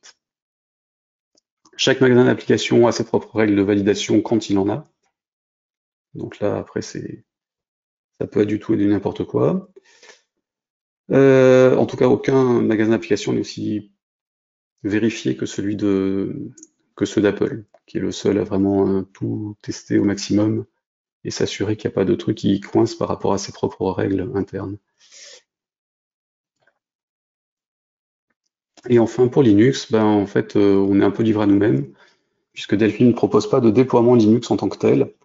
Si on saisit des fichiers dans l'outil de déploiement pour la partie Linux d'un programme, ben, il va transférer ces fichiers-là avec l'exécutable quand on ferait une exécution ou un déploiement vers une machine Linux dans le dossier PA serveur correspondant. Mais ce sera à nous d'utiliser les systèmes de la plateforme sur laquelle on veut travailler pour faire un truc auto-installable ou un paquet d'installation compatible avec Debian ou d'autres, donc les RPM, Deb et autres fichiers, puisque ça dépend un petit peu des distributions Linux et des environnements graphiques sur lesquels on veut travailler si on veut utiliser l'environnement graphique. Donc là, c'est un peu la foire, et je vous invite à regarder la doc des distributions Linux que vous ciblez pour vérifier ce qu'il en est. En tout cas, Embarcadero ne fournit pour l'instant rien pour auto-installer des trucs derrière. Voilà. Je crois que j'ai fait le tour. Oui, et encore une chose, évidemment, les programmes Linux peuvent être aussi mis sur des magasins d'applications qui eux-mêmes dépendent des distributions. Mais là encore, ça va devenir compliqué de les détailler puisque ça change sans arrêt et il y en a plein. Donc ça, on est bon. Et si vous passez par un magasin d'applications, même sur Linux, vous aurez les mises à jour automatiquement chez les utilisateurs. Donc là, on va passer un peu de pratique, parce que je vous ai quand même fait un petit truc de code. Donc si on part du principe qu'on fait de la diffusion en direct, donc pour Windows, un fichier auto-installable signé qu'on diffuse à quelqu'un, qui va voir son numéro de version. Pareil pour Mac, pour iOS, ça va être un peu plus tordu, mais on peut le faire aussi. Android et Linux, on peut les faire. Donc mettons qu'on a un fichier, un programme qu'on diffuse à la main, et pour lequel on veut faire des mises à jour et que tous nos utilisateurs soient prévenus qu'il existe une mise à jour. La méthode la plus simple, c'est d'avoir un numéro de version dans le programme en question, qu'il interroge un site et qui vérifie si cette version est la bonne. Ou en tout cas s'il y en a une autre. Et derrière, bah, il faut que le site lui dise s'il y a quelque chose de plus récent et lui indique comment récupérer le quelque chose de plus récent en question. Donc là, j'ai fait un petit exemple, dont je vous mettrai les sources sur GitHub juste après, avec un programme qui va se baser sur la date de son exécutable, date et heure, année, mois, jour, heure, minute, seconde, pour interroger un site qui va lui dire sur quelle URL il peut avoir éventuellement une version plus récente. Donc cet exemple-là n'est pas sécurisé, ne l'utilisez pas tel quel dans vos projets. Parce que n'importe qui, regardant ce qui circule sur son réseau, verra que vous faites juste une interrogation comme ça, et puis il en fera ce qu'il veut derrière. Rajoutez des clés de sécurité, éventuellement du SSL si vous pouvez, afin de chiffrer les trucs, de la double authentification, et des choses qui permettront d'éviter que n'importe qui avec une URL de base puisse reproduire la demande. Parce que sinon, si vous vendez un logiciel et que quelqu'un récupère l'URL de mise à jour, que vous faites aucune vérification de licence dessus, ben, il installera sur qui il veut. Là, le programme que je vous propose, il est en deux parties, donc le programme d'interrogation, donc la version cliente, on va dire, et puis le programme serveur qui va répondre. Pour le serveur, j'ai fait un serveur web broker en FMX. Et puis le programme client, c'est juste un programme classique qui appelle une URL. La version est gérée automatiquement par rapport à la date du fichier et elle sera renvoyée au client avec les informations pour télécharger le truc. Donc là, par contre, pour la récupération de l'info, je renvoie une URL, tout bêtement, puisqu'en fait, sur toute plateforme, à partir d'URL, on peut télécharger le fichier. Du coup, pour Windows, Mac et Linux, l'URL va permettre de télécharger le fichier, puis ensuite, on peut lancer l'installation du programme en l'exécutant, en demandant au shell de faire au système de faire un shell execute ou son équivalent, donc de lancer le setup. Sur iOS, ça peut être l'URL de l'App Store pour qu'il aille télécharger la mise à jour, ou en tout cas lui indiquer qu'il y a quelque chose. Et sur Android, ça peut être aussi l'URL de l'APK qui va s'auto-installer quand on l'ouvre dans le navigateur, quand on le télécharge depuis le navigateur. Hop. Donc je vais vous montrer les sources et ce que ça donne. Ici, je vais sortir la liste 3 histoire d'alléger un peu la bête.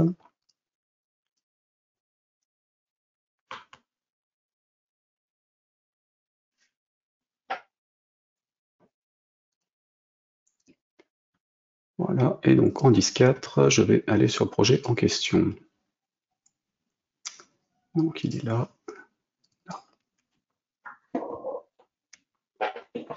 Donc là, j'exécute que sur Windows, mais ça fonctionne de la même façon avec les autres plateformes. Donc on va commencer par la partie web broker, le serveur. J'ai juste le lancé sans débugage ni quoi que ce soit. Et à côté, je lancerai l'application elle-même. Tiens.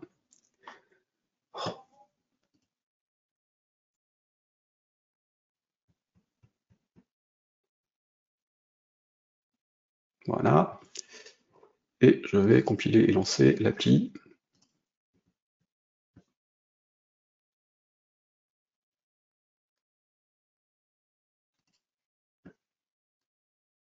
Donc à gauche de l'écran, le serveur ici. À droite, l'appli. Donc l'application, son nom, j'ai pris le nom du programme en fait. Parce que dans les appels, je vais interroger pour un programme, une plateforme et une version. Donc là, le nom du programme, je prends le nom de l'exé environ le chemin d'accès et puis le point exe, ou l'équivalent selon la plateforme. Le Win32, je le récupère parce que j'ai fait une compilation Windows 32. Donc il sait sur quelle plateforme, pour quelle plateforme il a été compilé. Du coup, évidemment, les mises à jour sont censées être pour la même plateforme, parce qu'on ne va pas demander une mise à jour pour un fichier en mise à jour iOS 32 si on est sur du Windows. Donc il faut que le système d'interrogation sache sur quoi on veut récupérer les infos. Et la version, c'est donc le année, mois, jour, heure, minute, seconde correspondant à l'exécutable. Et j'ai pris la date de mise à jour et pas la date de création. Parce que si on recompile, il n'y a que la date de mise à jour qui est mise à jour. Donc j'ai les infos ici. Côté programme, j'ai donc la partie à gauche web broker, donc démarrer, arrêter le service, éventuellement le port et puis le navigateur qu'on peut lancer si on a envie. Et à droite, j'ai fait le formulaire qui permet d'ajouter des informations dans la base. Là, en l'occurrence, je n'ai pas de vraie base de données, j'ai juste un dossier sur mes documents. Il faut que je dégage d'ailleurs parce que il y avait des trucs dessus. Donc le dossier, je l'appelais webinaire 2020 11 23.date. Et dedans, j'ai une arborescence qui commence par le nom de l'application. Ensuite, en deuxième niveau, j'ai la plateforme. Et en troisième niveau, j'ai la liste de toutes les versions qui ont été publiées dessus. Alors, évidemment, vous gérez ça comme vous voulez. Hein. Vous n'êtes pas obligé de faire des fichiers sur un disque dur. Vous pouvez aussi gérer directement les exécutables dedans et ainsi de suite.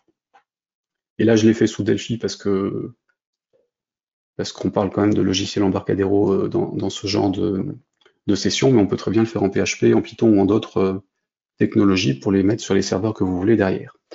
Donc là, déjà, j'ai rien dans ma base de données, ou en tout cas dans ma liste de versions. Mon serveur web broker est fini. Si je fais une interrogation, il va rien se passer. Alors, évidemment, dans vos programmes réels, s'il n'y a rien qui répond à l'autre bout, faites en sorte que l'utilisateur, ça fasse pas des demandes en boucle, parce que le jour où le site saute, les utilisateurs ne pourront plus travailler, et puis en plus, ça saturera la bande passante inutilement de la machine sur laquelle vous allez travailler. Si je lance le service, je refais une interrogation, il n'y a pas de nouvelle version. Ça tombe bien parce que j'ai rien mis moi dans ma base. Il va quand même créer l'arborescence qui a été demandée. Alors évidemment, dans les différents programmes, vérifier les informations qui sont transmises pour qu'elles existent. Et donc là, en l'occurrence, je vais donc créer une version. Alors, hop, mon programme, c'est ça. Je fais du copier-coller. Hein. Windows 32, la version, on va dire que c'est ça. Et en URL, ben, je vais mettre ça.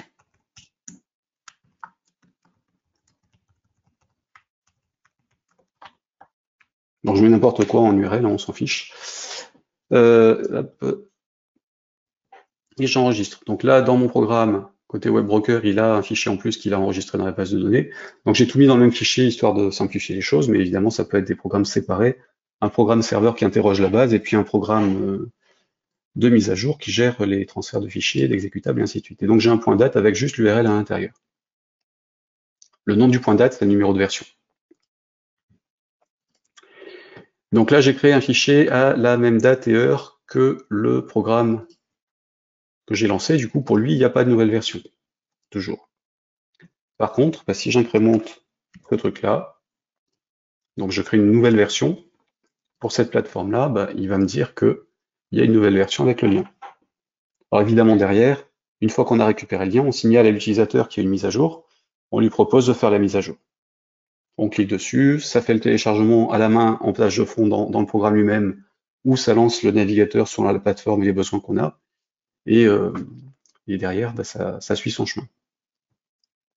Dans les trucs comme ça, en général, évitez de demander plus d'une fois par mois s'il y a une mise à jour si vous n'en faites pas régulièrement, ou en tout cas en automatique. Ou mettez un bouton d'interrogation régulièrement pour que ce soit l'utilisateur qui fasse les demandes dont il a besoin. Autre chose, si vos programmes ont besoin d'accéder à des API que vous gérez sur des serveurs, faites en sorte que lorsque vous vous connectez à l'API, vous vérifiez son numéro de version. Pour pas avoir des vieux programmes dans la nature qui utilisent des trucs qui ne sont plus maintenus par vous et qui sont plus fonctionnels. Du coup, bah, mettez que l'API en question n'est plus géré et qui sont censés faire la mise à jour. Voilà, après, à vous de voir comment faire fonctionner les trucs en fonction de vos besoins et de vos logiciels, mais pensez à ce genre de choses quand vous mettez des logiciels dans la nature. Donc là, on va aller regarder le source. En fait, c'est assez simple. Mon application random, elle a juste l'unité principale.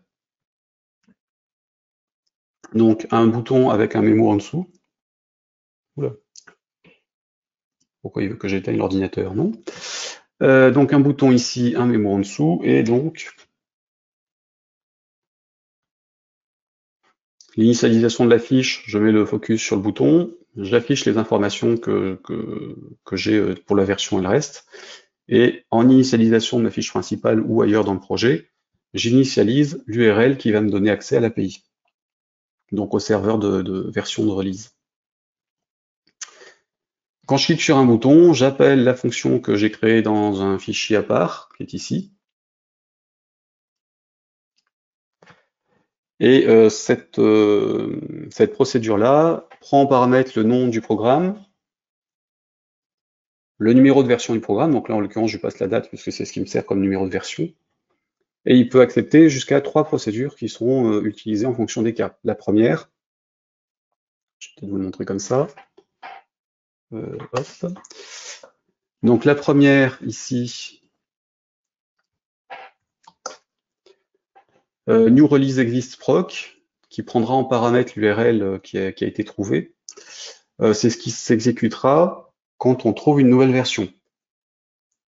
La seconde procédure, qui sont passées en anonyme ou qui pourrait être faite autrement, ce serait un no new release proc. Donc là, en l'occurrence, c'est appelé quand il n'y a pas de nouvelle version. Et donc là, bah, dans ce cas-là, j'affiche pas de nouvelle version. La troisième, c'est celle qui est appelée quand il y a une erreur de réseau. Et donc, bah, en fait, on lui passe le code d'erreur du réseau et le code et le texte de retour, en fait. Donc ça affiche les infos. Alors normalement, ça devrait jamais être utilisé. Et après, à vous de voir si vous voulez en faire quelque chose. Et c'est vrai que si le site ne répond pas, il est possible que vous ayez une erreur réseau qui soit revenue, genre erreur 500 si c'est un problème de configuration serveur. Dans ce cas-là, bah, à vous de le traiter dans le programme pour faire en sorte que ça ne réinterroge pas tout de suite l'API ou bloquer les informations que vous voudriez bloquer. Donc ça, c'est le programme client. En fait, il y a juste ça à mettre dans vos programmes pour que ça passe. Évidemment, l'interrogation se fait en tâche de fond. Elle est surtout pas faite en interactif pour pas bloquer l'interface. La librairie en question, elle est là. Donc il y a 3 types de procédures qui sont utilisables. Ça correspond aux événements qui seraient déclenchés quand il y a une nouvelle version, pas de version ou quand il y a une erreur. Et j'ai déclaré 1, 2, 3, 4, 5 procédures, enfin 5 méthodes de classe dans la classe trelease client lib. Un truc pour récupérer le nom du programme, un truc pour récupérer la date du programme et un truc pour récupérer la plateforme. Quelque chose qui va stocker l'URL pour initialiser l'URL de l'API. Donc évidemment, vous pouvez faire votre propre serveur par logiciel ou global à toute votre entreprise ou par projet qui contient plusieurs programmes.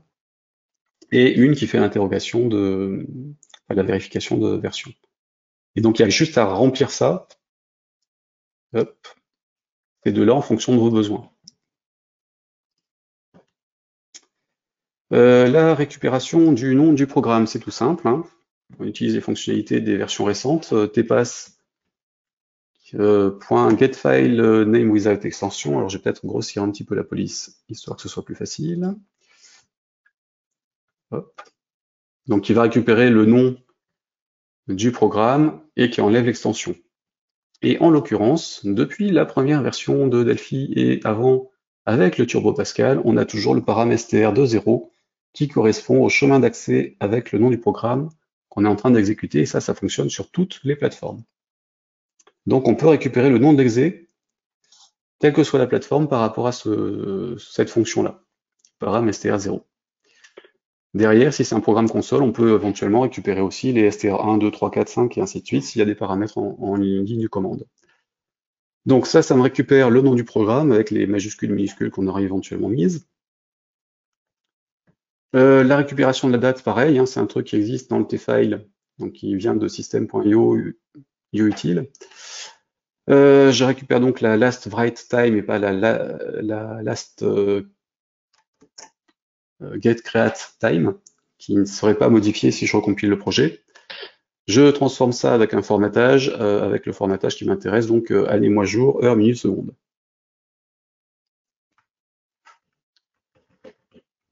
La récupération de plateforme, j'utilise tout bêtement les conditions les directives de compilation conditionnelle qui sont définies avec les compilateurs.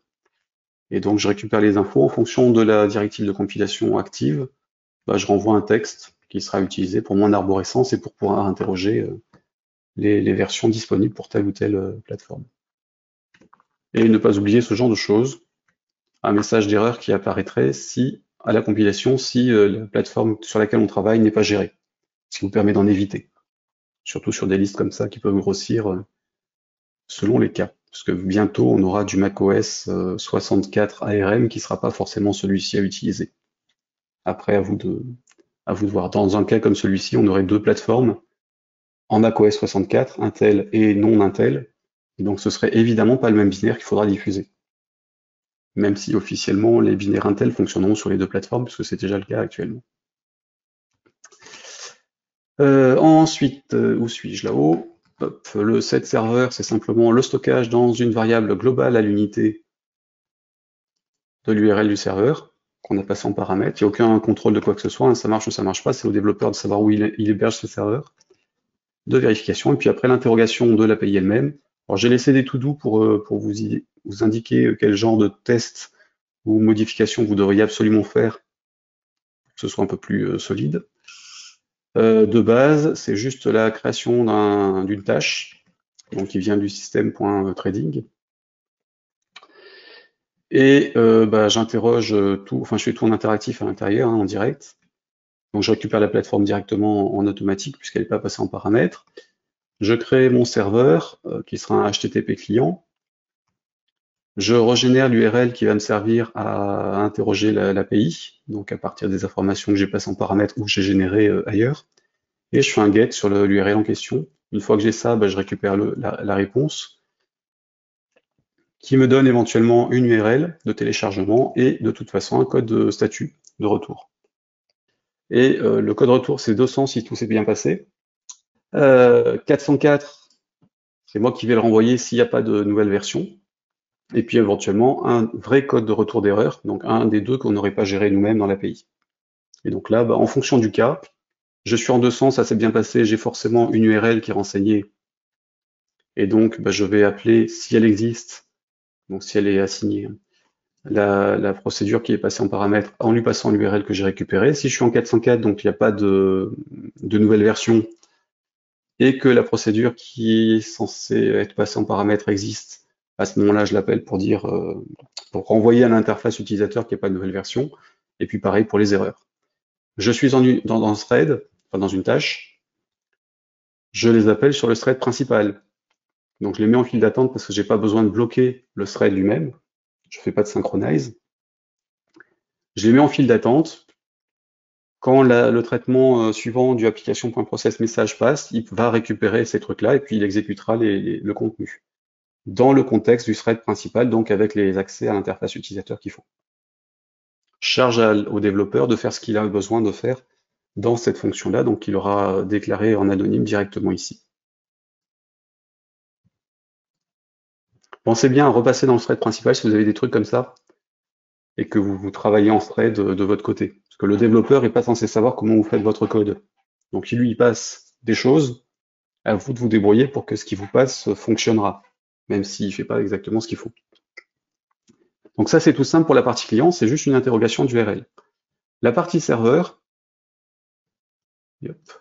j'ai donc un projet web broker avec une interface utilisateur qui se retrouve sur le fmain. La partie gauche, c'est auto-généré. À droite, j'ai juste rajouté un layout avec des champs de saisie, un bouton OK, un bouton annulé. Et à l'enregistrement, je vérifie mes champs et j'appelle un truc que j'ai créé dans une librairie qui s'appellera ttool, qui va permettre de stocker la nouvelle version, donc avec les champs qui ont été saisis. Il n'y a rien d'autre dans le programme principal du web broker. Après, j'ai activé des champs, désactivé des champs, mis des boutons, mais en dehors de ça, il n'y a rien à signaler. Sur ça, j'ai donc une unité tools et l'unité qui va gérer les accès.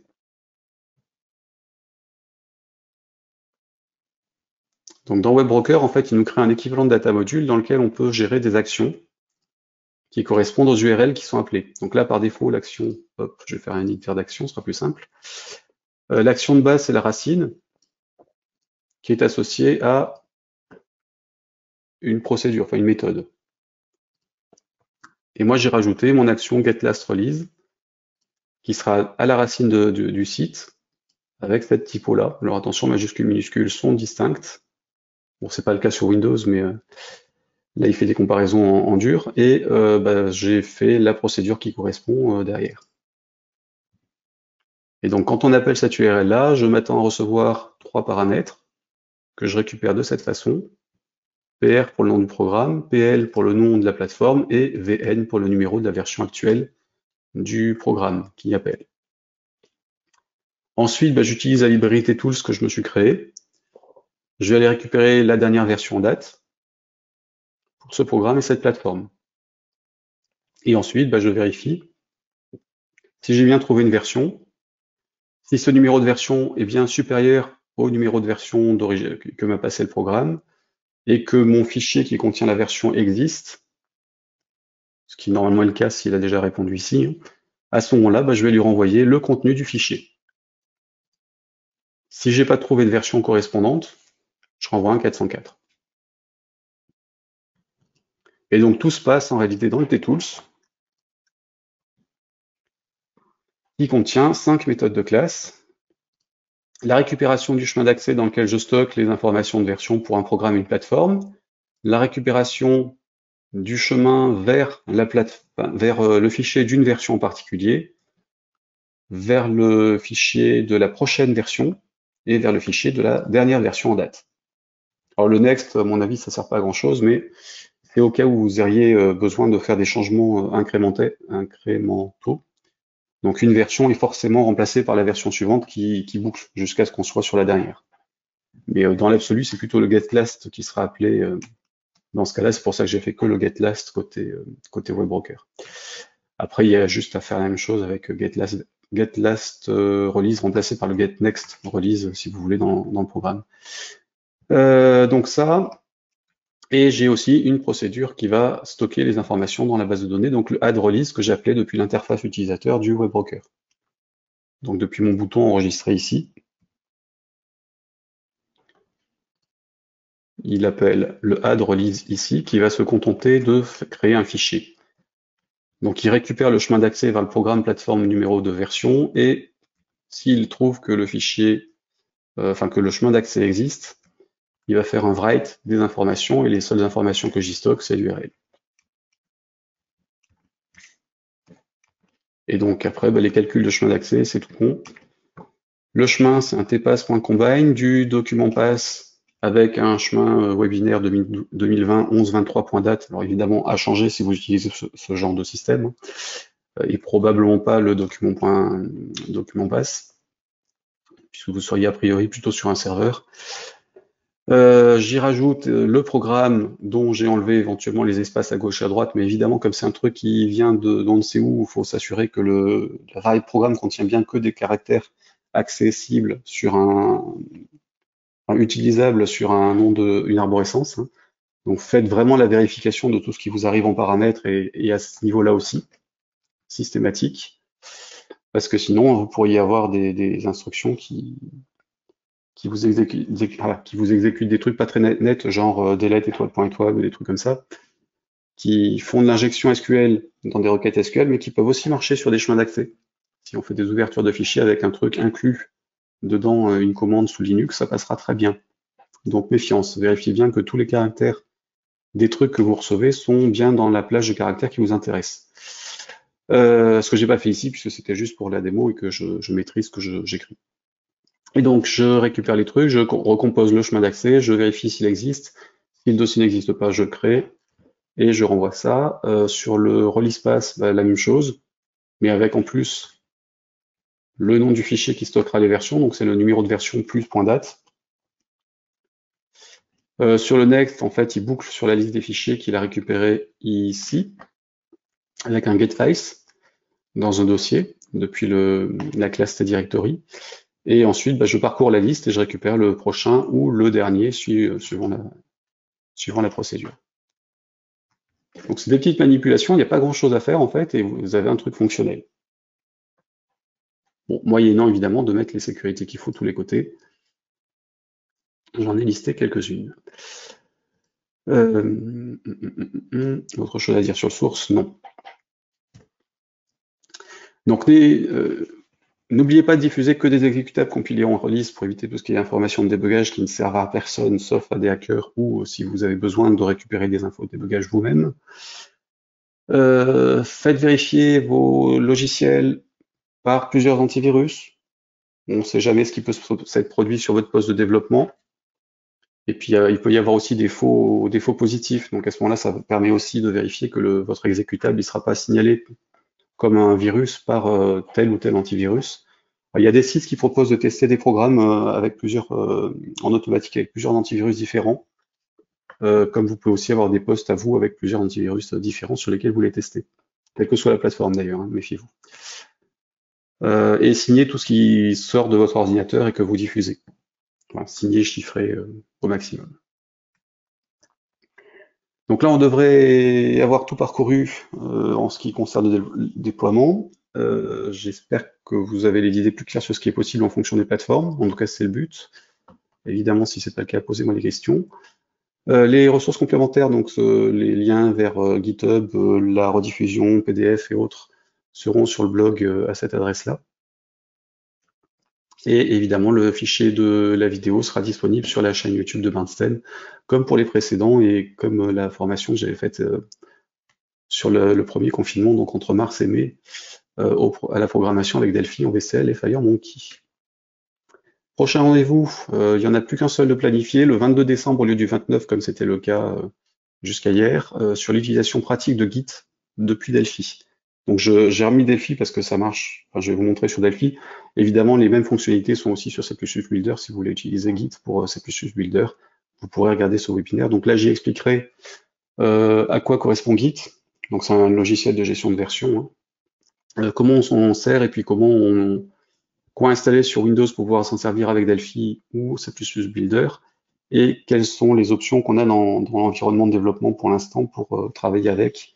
Donc tout ce qui est création de dépôts, que ce soit sur des dépôts publics ou en local, et transfert de mise à jour de dossiers, enfin de dépôts open source et ainsi de suite. Enfin, je vous en montrerai plusieurs manipulations. N'hésitez pas d'ici là à me retransférer des questions si vous avez des trucs un peu spécifiques que vous aimeriez que je traite pour la postérité dans ces vidéos. Là encore, toutes les rediffusions sont aussi disponibles sur mon blog dans la rubrique série et ensuite webinaire.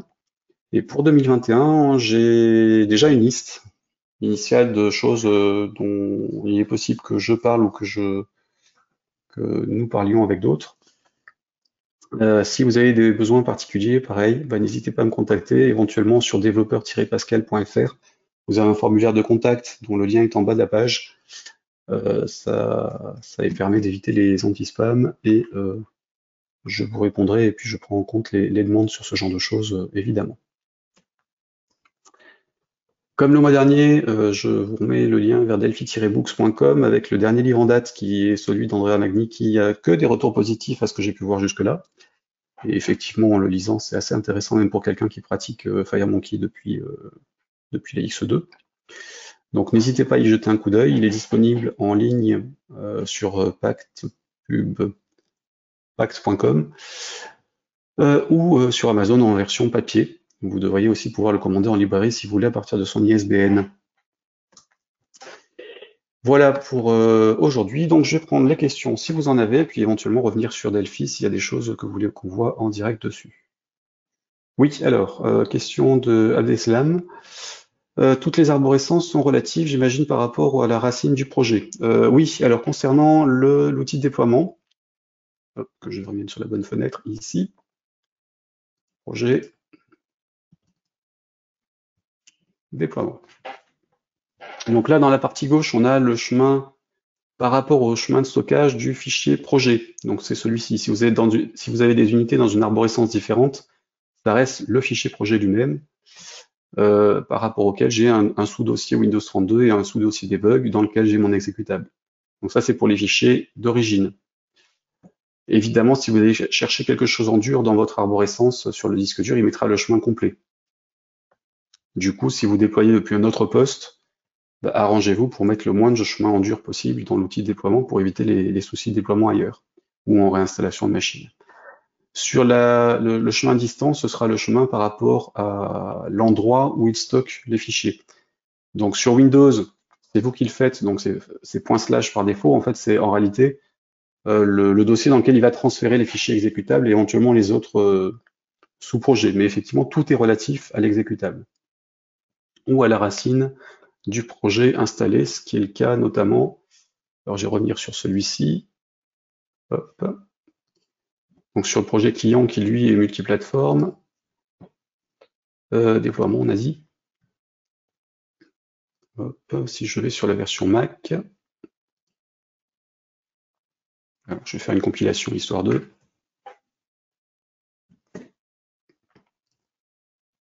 Oui, alors par contre, compilation pour Mac, ce serait mieux. Si je veux vous montrer le contenu pour Mac. Voilà, CTRL F9.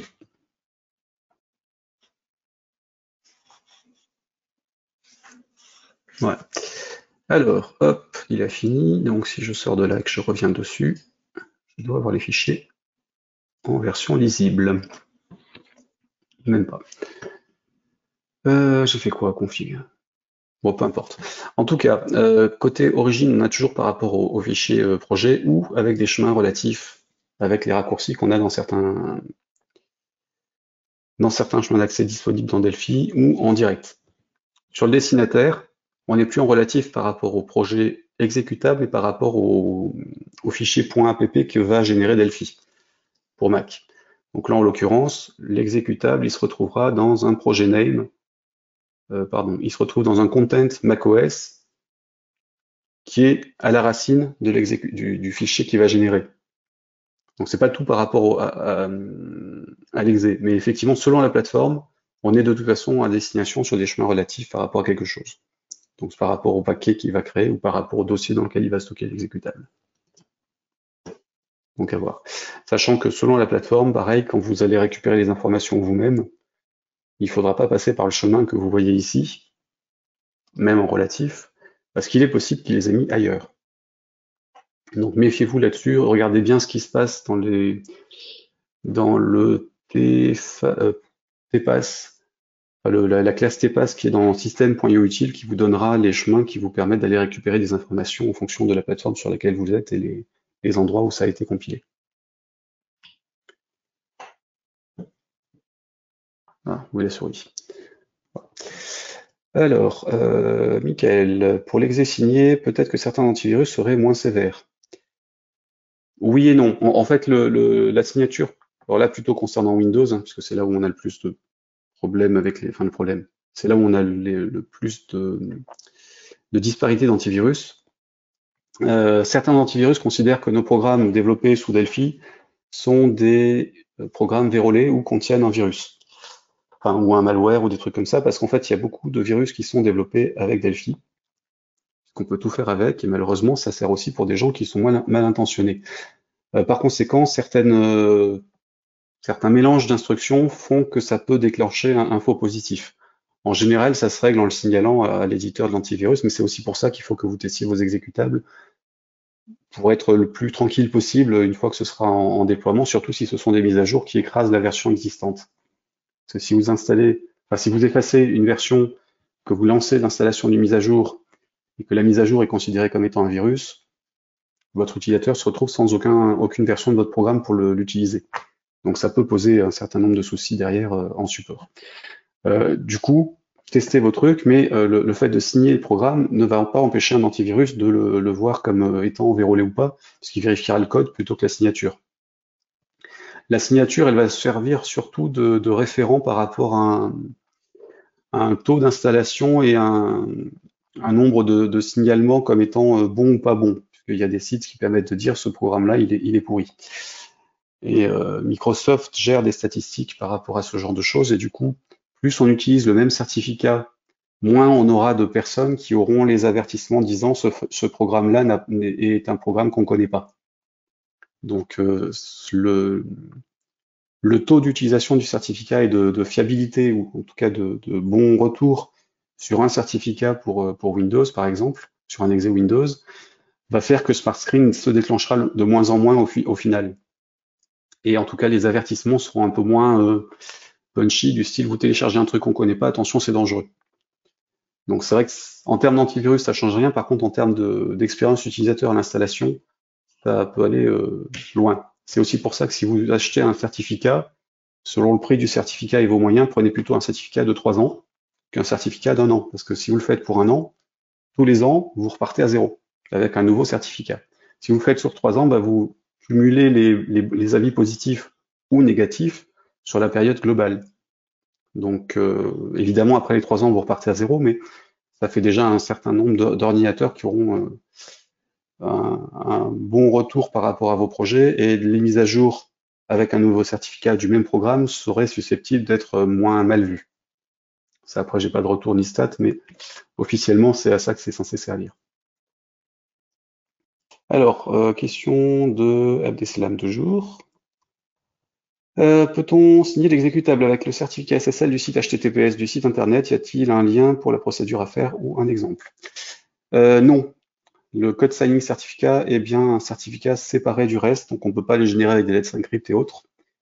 Ils ne peuvent pas être utilisés non plus pour autre chose que de la signature de projet. En fait, les informations ne sont pas les mêmes sur tous. Sur les certificats destinés à des sites internet, il y a en plus la référence du site sur lequel ils sont censés fonctionner, ou l'IP du serveur, ou globalement une information indiquant qui est l'éditeur, et ainsi de suite. Sur les certificats pour les programmes, en fait, il y a juste les informations de l'émetteur, donc je peux vous montrer à quoi ça ressemble ici. Hop, là, il faut juste que je retrouve un truc que j'ai signé il y a peu. Oh bah, tout bêtement là-dessus, oui.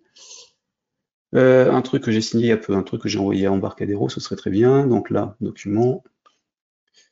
Mail.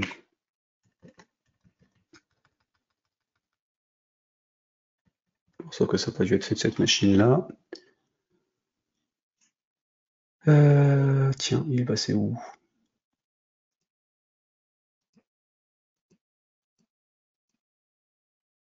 Pardon, c'est pas dans document, c'est dans projet.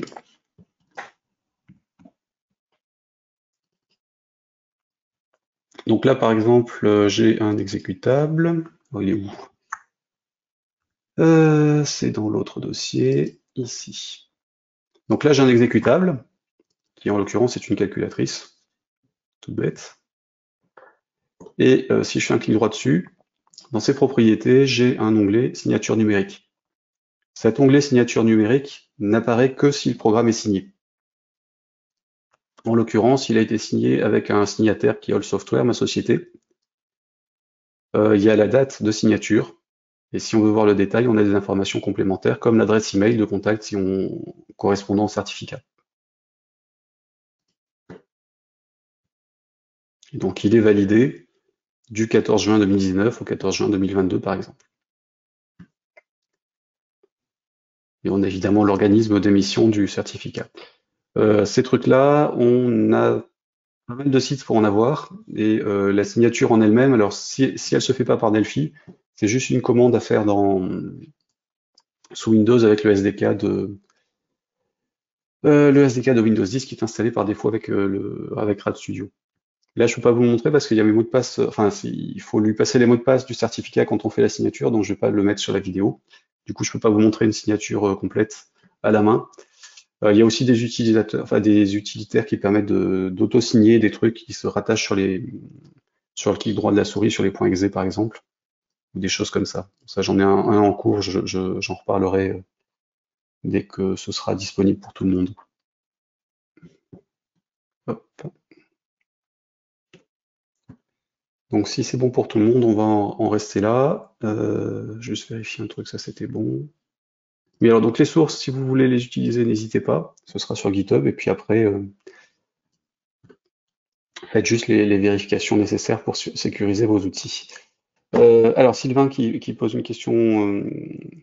Que se passe-t-il en 2022 pour la calculatrice? L'antivirus va râler ou SmartScreen avertir? En fait, la signature est valide à vie. Le certificat lui-même ne peut être utilisé que sur une période de temps parce qu'en fait, le certificat identifie quelqu'un, enfin une personne ou une société. Du coup, il y a enfin, la période, une fois qu'elle est expirée, il y a une revérification de la personne ou de la société, qui est plus ou moins bien faite selon les organismes qui émettent les certificats, mais passons. Symantec s'était fait relancer là-dessus et du coup, tous leurs certificats ont été désactivés d'un coup, il y a quelques années, à cause de ce genre de truc. Donc, le certificat lui-même a une durée de vie. Par contre, un fichier signé est valide à partir de la date de signature jusqu'à la fin de sa vie, en fait. Il n'y a aucun contrôle de durée de vie de la signature sur ce genre de choses. Évidemment, il y a sur des PDF, par exemple, on peut signer des fichiers PDF sur une période donnée, et puis dire ils expirent derrière, et donc ils sont plus utilisables. Enfin, il y a du bidouillage, mais en tout cas pour les exés, on est sur la signature à vie. Pareil pour les certificats Apple, développement. Le certificat lui-même, il a une durée de validité qui nous oblige à renouveler tous les ans nos trucs, et puis éventuellement resoumettre à Apple régulièrement nos fichiers. Mais derrière, en fait, une fois que c'est signé et en circulation, ça peut circuler autant qu'on veut. Alors évidemment, chaque fois qu'on fait une mise à jour, c'est la signature du fichier qui est mis à jour qui est pris en compte. Donc, et dernière chose, contrairement aux signatures sur iOS, non, iOS ça compte pas parce que c'est par rapport à un profil développeur. Sur Android, je vous disais que la signature empêchait qu'un autre programme écrase le fichier en question avec une autre signature. Évidemment, sur Windows, un exe peut remplacer n'importe quel exe, qu'il ait été signé ou pas. Il n'y a pas de contrôle que la signature est toujours la même ou que ce soit le même émetteur. Donc c'est pour ça qu'on n'est pas contraint d'avoir enfin, ça passe bien par rapport aux dates de validité des signatures au moment où on fait la validation du truc. Question de Pascal. Dans le cas de vente depuis un store Apple et Microsoft, continue-t-il à ponctionner 30% du prix de vente? Alors pour Microsoft, je sais plus ce qu'il en est, mais c'était pas 30% de mémoire quand il y avait de la vente dessus. C'était plutôt pour les stores d'Apple et de Google. Mais Apple, cette semaine, a annoncé qu'il faisait un changement suite à la pression de ces derniers mois et probablement un petit peu des remontrades avec Epic, qui est toujours banni pour l'instant. Donc pour Apple, c'est plus 30% de commission sur les ventes, qui intègre la commission bancaire plus des frais de mise à disposition des outils et ainsi de suite, c'est 15% en dessous d'1 million de chiffre d'affaires. Au-delà, c'est 30%. Et chez Google, pour l'instant, c'est toujours du 30%, je crois. Ils n'ont pas encore annoncé de mise à jour par rapport à ça, mais il est probable qu'ils suivent Apple sur ce coup-là. Pour Microsoft, je sais plus du tout ce qu'il en était, il faut les regarder sur leur store. Chez Amazon, pour les achats intégrés, ils étaient aussi de l'ordre de 30%. Donc je pense que tout le monde va s'aligner sur Apple et baisser, mais à voir. Sachant que la commission en question est à l'achat du logiciel quand on fait de la vente du logiciel, et surtout les achats intégrés. Donc si on vend un truc, mettons 1,99 € qui doit être le palier de base, le 1,99 € c'est TTC, donc on enlève les 20% de TVA en fonction du pays de l'acheteur, en tout cas pour l'Europe. Sur ça, on enlève donc 30%, et donc c'est ce qui nous reste derrière en tant que reversement en dollars, converti en dollars derrière, donc moyennant le taux de change au moment où on le récupère, quand c'est toujours avec les histoires de conversion. Je sais qu'ils avaient aussi fait des changements là-dessus sur la plateforme, donc après ça dépendra du store et ainsi de suite. Chez Google, ça passe pas par Google en direct. Dans certains pays, c'est eux qui reversent la TVA. Dans d'autres, c'est à nous de nous débrouiller. Chez Apple, c'est Apple qui vend, donc ils nous reverse ce qui reste. Chez Microsoft, c'est aussi Microsoft qui vend et qui nous reverse ce qui reste. Donc il y a aussi ce genre de choses qui sont inclus dans la commission qu'ils prennent, ou en tout cas dans les frais qu'ils proposent. Mais effectivement, la plupart des gens voient 30% pour Apple, donc c'est beaucoup. En réalité, par rapport à ce qu'ils proposent, à savoir quelques millions d'utilisateurs juste en un clic, ça peut être beaucoup quand on fait peu de ventes, mais sur le global, ils peuvent en rapporter plein, donc c'est à voir. Je suis pas dans le camp de ceux qui les critiquent sur ce coup-là, même si je trouve aussi que ça fait beaucoup en pourcentage. Mais en pratique, ça change pas grand-chose en réalité. En tout cas, c'est toujours plus que les non-ventes qu'on fait sur Android. Je vous souhaite une bonne fin de journée et puis je vous dis à très bientôt. Portez-vous bien.